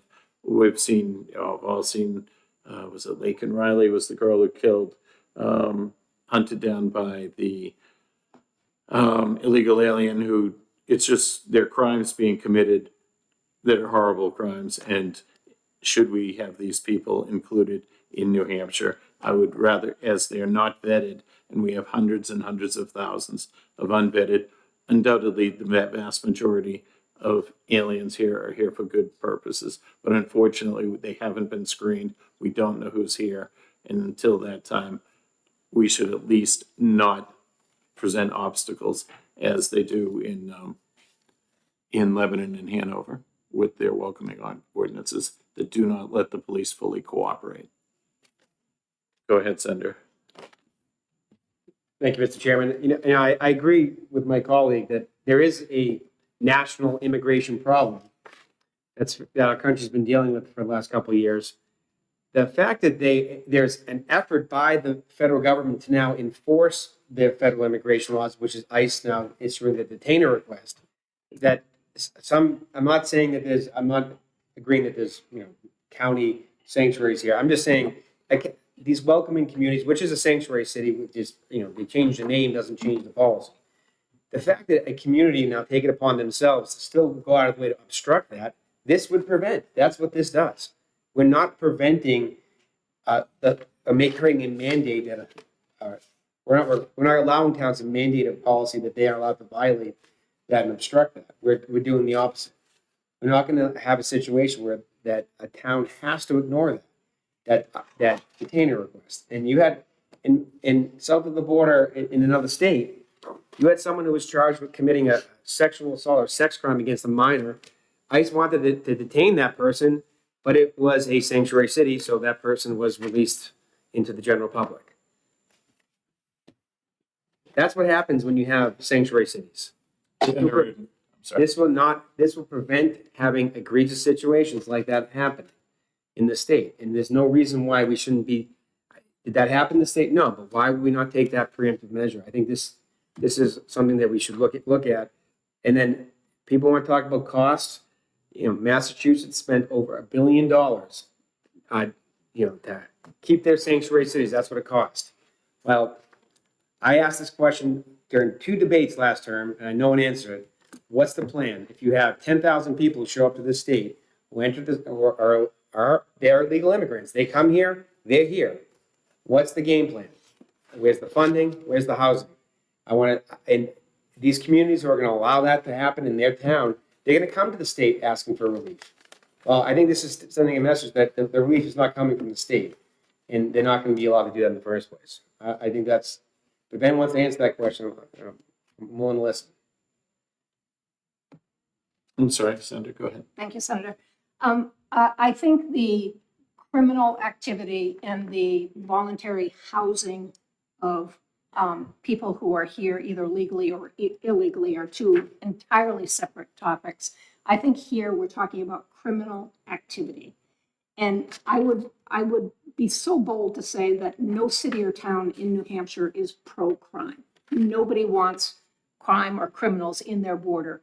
It is already against New Hampshire law for local or any law enforcement officials to interfere with other law enforcement officials doing their work. So I think in a sanctuary city, and that would have to be a city or town, we're talking about a very small group of 2 towns, I think, that you've mentioned. We've made it clear that that's not happening at the county level. We haven't any evidence that it's happening at other level, that anybody is seeking to protect a murder or rapist or anything like that in their town. I think we once again are all on the same page. We want the exact same things for the people of the state of New Hampshire. And I think we have laws that cover all of this already. And this may sound like a great thing when we pass it, but I'm not sure it moves the needle on what we all have as our end goal already. Go ahead, Senator. Thank you, Mr. Chair. I just want to clarify an assertion that was made by my colleague about what's the plan for housing people. And I want to just point out that the state of Massachusetts has a right to shelter law. We don't have that. So while they may have spent $1 billion on right to shelter, we don't have anything close to that. So, it's I would say that that's a little bit of a specious argument because you're comparing a state that has a different program than we have, and saying that, somehow that makes us vulnerable when we don't have that program. None, and no one's proposing it. And I want to dial back to that we are cooperating.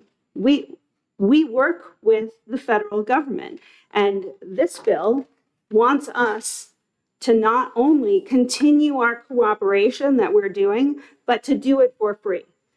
The federal government, if anyone had been paying attention, even the tiniest bit over the past 4 days, has demonstrated more than adequately that they have the resources to go get the people they want to go get. And if we're holding on to someone, you best believe the federal government has the resources to come and make the orderly and lawful transfer of a person being held in detention at the time that they are supposed to be released, because the business with the state is over. If ICE is unable to come get somebody and wants us to hold them, then pay for it. Pay for it. I'm just going to wrap my thoughts up by saying, again, the city of Lebanon in their welcoming ordinance says they shall not, the police or other officials of the town, shall not permit access to the being that they're holding. They shall not tell them even that they're holding them in custody. They won't let them know a release date, a court date. They're doing everything they can to put hurdles in the way of the federal government. That's what we're trying to do here, is to ban sanctuary cities and put other towns on notice that they only have to cooperate, but they cannot put burdens in front of the federal government trying to do their job. So yeah, the pending motion is up to pass. All in favor of the motion? Aye. Opposed? Nay. 3-2. Okay. I will take this one. I bet we will. Okay, we're gonna go to 16. I'm sorry, way off. I gotta learn to read and put my glasses on. 62. Wait, I think that's after. So while you're looking, 62. I'll just start yammering. Is that okay with you? Got it. Got it. Do you have yours? Yep. Okay. Second. So 62 takes what before was that we just wanted the state towns to be passive and not get in the way of the federal government to cooperate with them. 62 goes a step further, and yet it doesn't go a step further. It goes a step further in it. There's two models they have. A GEM model, the jail enforcement model. It authorizes our local police, sheriff's offices. When someone's in custody, they can work with the ICE officers and actually do some of the, they can help prepare the administrative warrants. So they can, but it's a voluntary thing, passive thing. The towns would have to do this. The jail enforcement model, I think 70 counties in the state and the United States are participating in. Then there's a warrant service separate program, but part of this same thing. It's called the 287 program that allows ICE to delegate very minimal and specific immigration enforcement duties. So we're saying if a town, if a police department or if a sheriff's office or what have you want to cooperate and go a step further, they can. But again, it is a totally local decision made by the police force. It's not a mandate at all. But it is being used in, one model is being used in 16 states, the other's around 14 or 15 states. So again, it's just allowing law enforcement to participate, if they so choose, in helping federal immigration programs. And that's what the bill is. Discussion. Sure.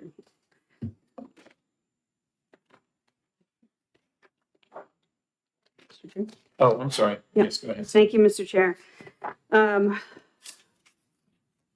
Is this a bill I'm gonna throw myself in front of a train for? Absolutely not. It's just unnecessary in the opinion of 126 people who signed in opposing it. There are only 8 people in support.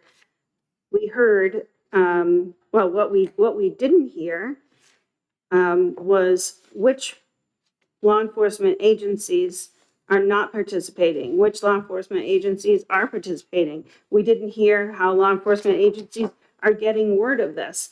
So it seems that this is a real, just a heavy hand and an overreach for something that really could be done by the Attorney General's office to put out a notation that, hey, this is available and you can participate in this.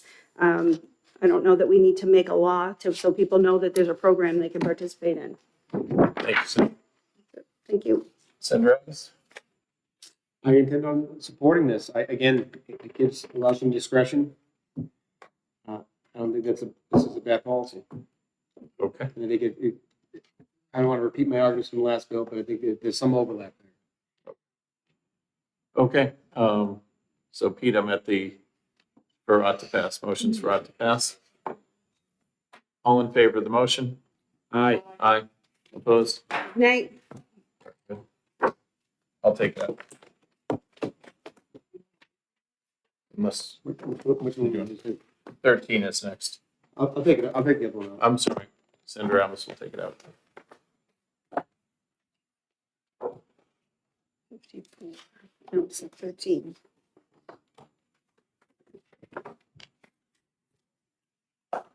So, let's see. We just did this today. Why is this out? We're in 13. 43. We're in 13, 13. so I'm going to make a move of ought to pass on the bill, correct, Pete? Thank you. By Senator Abbas. Wait. Okay, we can stop, I'm sorry. Oh, that's the one. Yeah, there is an amendment So on the bill. When do I bring in my amendment now? here we go. 13. Of ought to pass on 0113. You're offering amendment 0113? Yes, Thank you. I'll second that. thank you.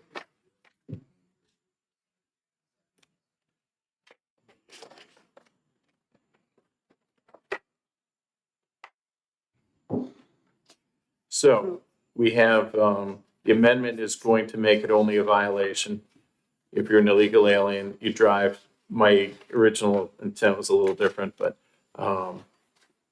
we looked at the Florida model, we looked at New Hampshire, and we tried to come up with a good solution. So if you drive and you have not a Massachusetts license, because they give an exact license out the same to all citizens, but if you drive with this 14 or 15, the 16, let's say there's 19 states that issue illegal aliens out-of-state driver's licenses.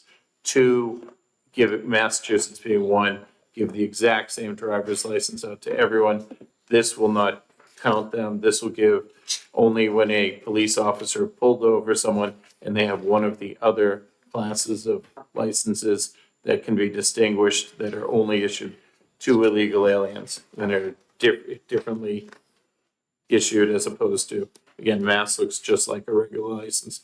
That will not be included here, but those that give indication of, again, there's very, very many different ways. Some say driving privileges only, but they indicate something different than their regular license. If those people were stopped on the first offense of driving in New Hampshire with, as an illegal alien, with one of these licenses that we don't recognize, it'll be treated as a violation on the first offense.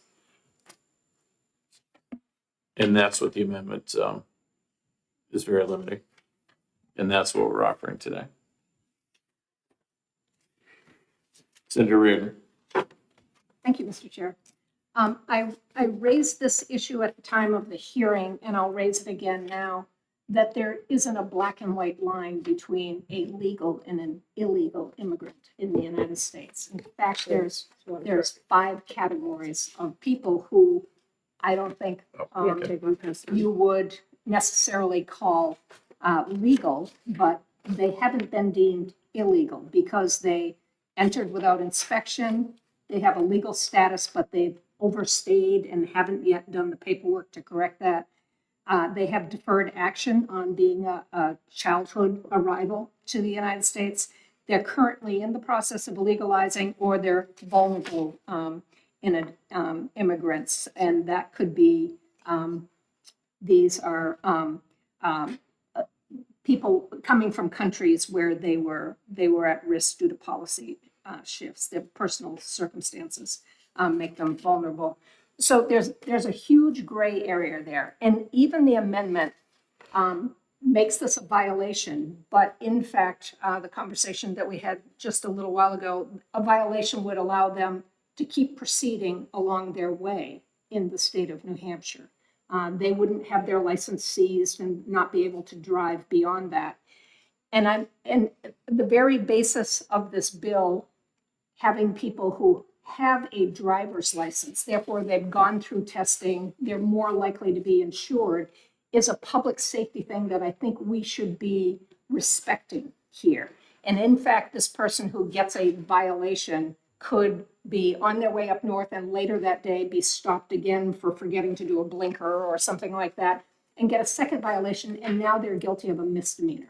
That is, whatever process these undocumented people are in, that's going to have an effect on the success of their process. So to create a database that lists 2 states in the United States, Delaware and Connecticut, are the only states where you could actually determine that that license came from an undocumented person, and the police aren't allowed to, on the side of the road, be inquiring further about that. Seems like a lot of to do for a purpose that I think would only chill people from Delaware and Connecticut from coming to the state of New Hampshire. I don't see that it serves any other purpose of public safety or reducing illegal immigrants or crime or anything like that. It just penalizes potentially people from Delaware and Connecticut about feeling safe about driving in the state of New Hampshire.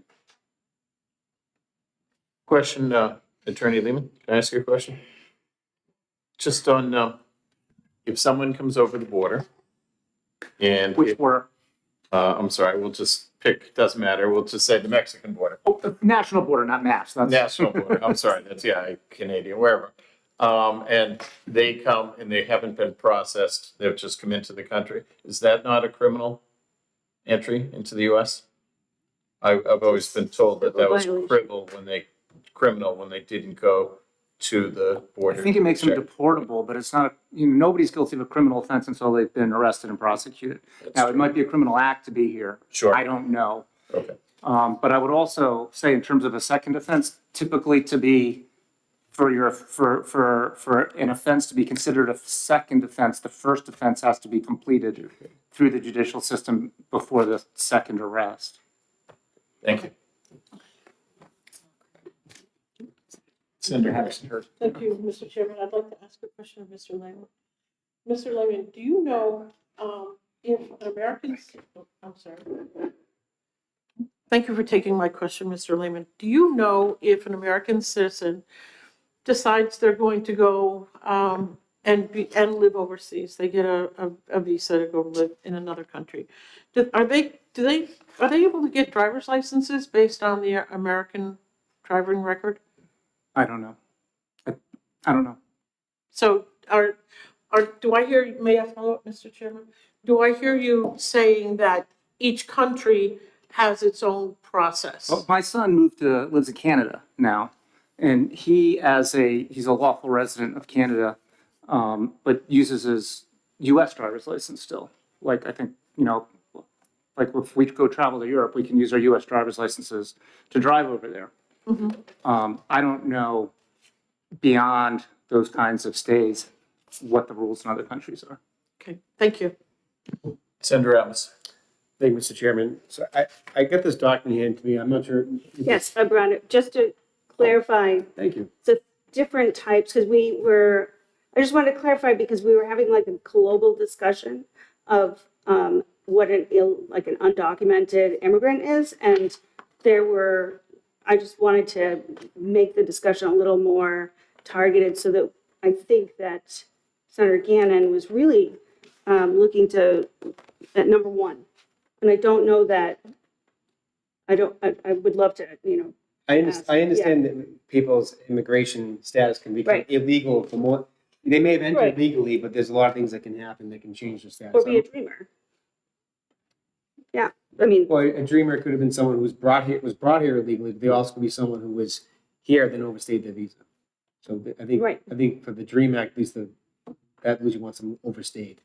But anyway, what I'm asking you, for number 4, currently in the process of legalizing, it says they have no legal status, but when there's asylum petition or there's a petition pending, I mean, they're in this country already, is my understanding, because obviously that's what you're talking about, right?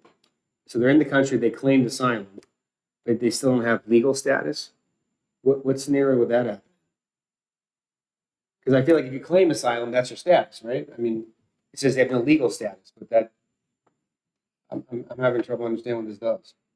What status that is. Senator Carson? May I ask a question of a committee member? Senator, can you tell us where this came from? yes. Like, someone's here technically on asylum status, right? No, this document, that's all. I was just curious. You Usually, bet. it's a source from this or source from that, so I was just curious where it came from. Doesn't say. I think, I'm booting up. Well, while it's booting up, so I can give you that.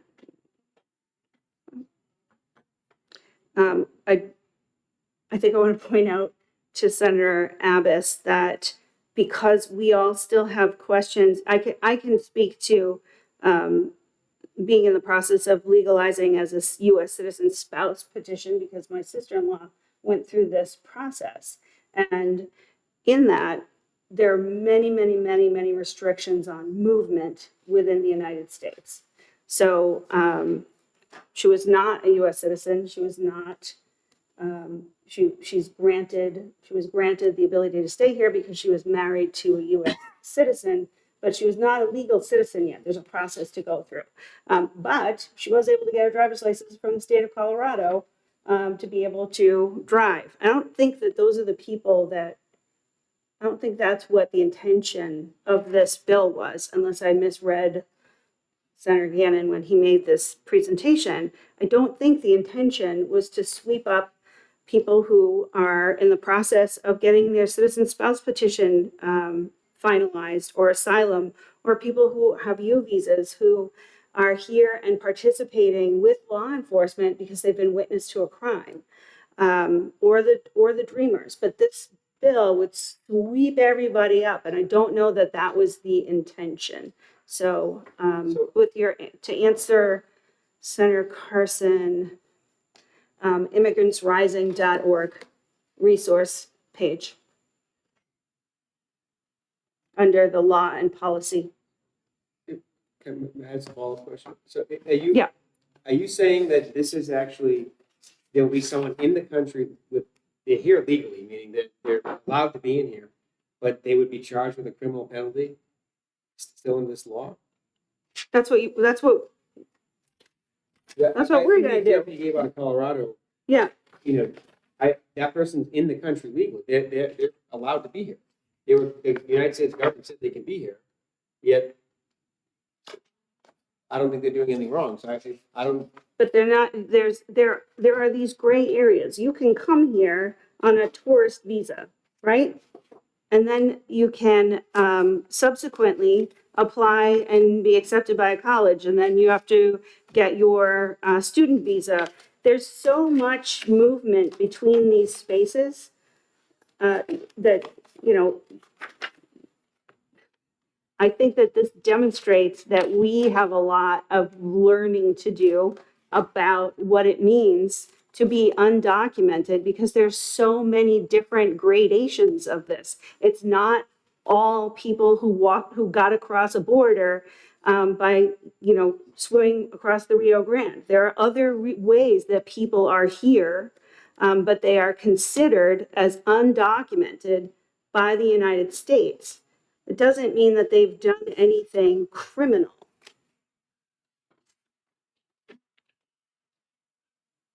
So Okay, so we have, an off-the-pass motion.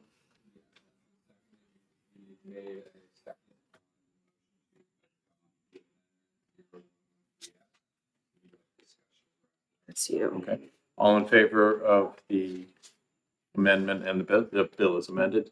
I think we adopted. We have to, Oh, I'm sorry, to adopt the amendment. Thank you. All, aye. No, nay, waiting for, 3-2. Yeah, I did, and, yep, too quiet. Okay, so now I would move the underlying bill. Yep. Motion for it to pass. Second. All in favor? Aye. Opposed? nay. Thank you.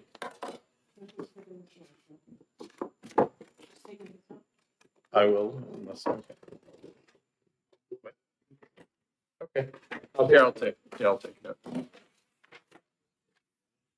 And do we have any other business? That's good for the day? Second. All in favor of coming out of executive session? Aye. Aye. Opposed? Okay. I somehow lost 271s and 14. You have 2 71s, no 14.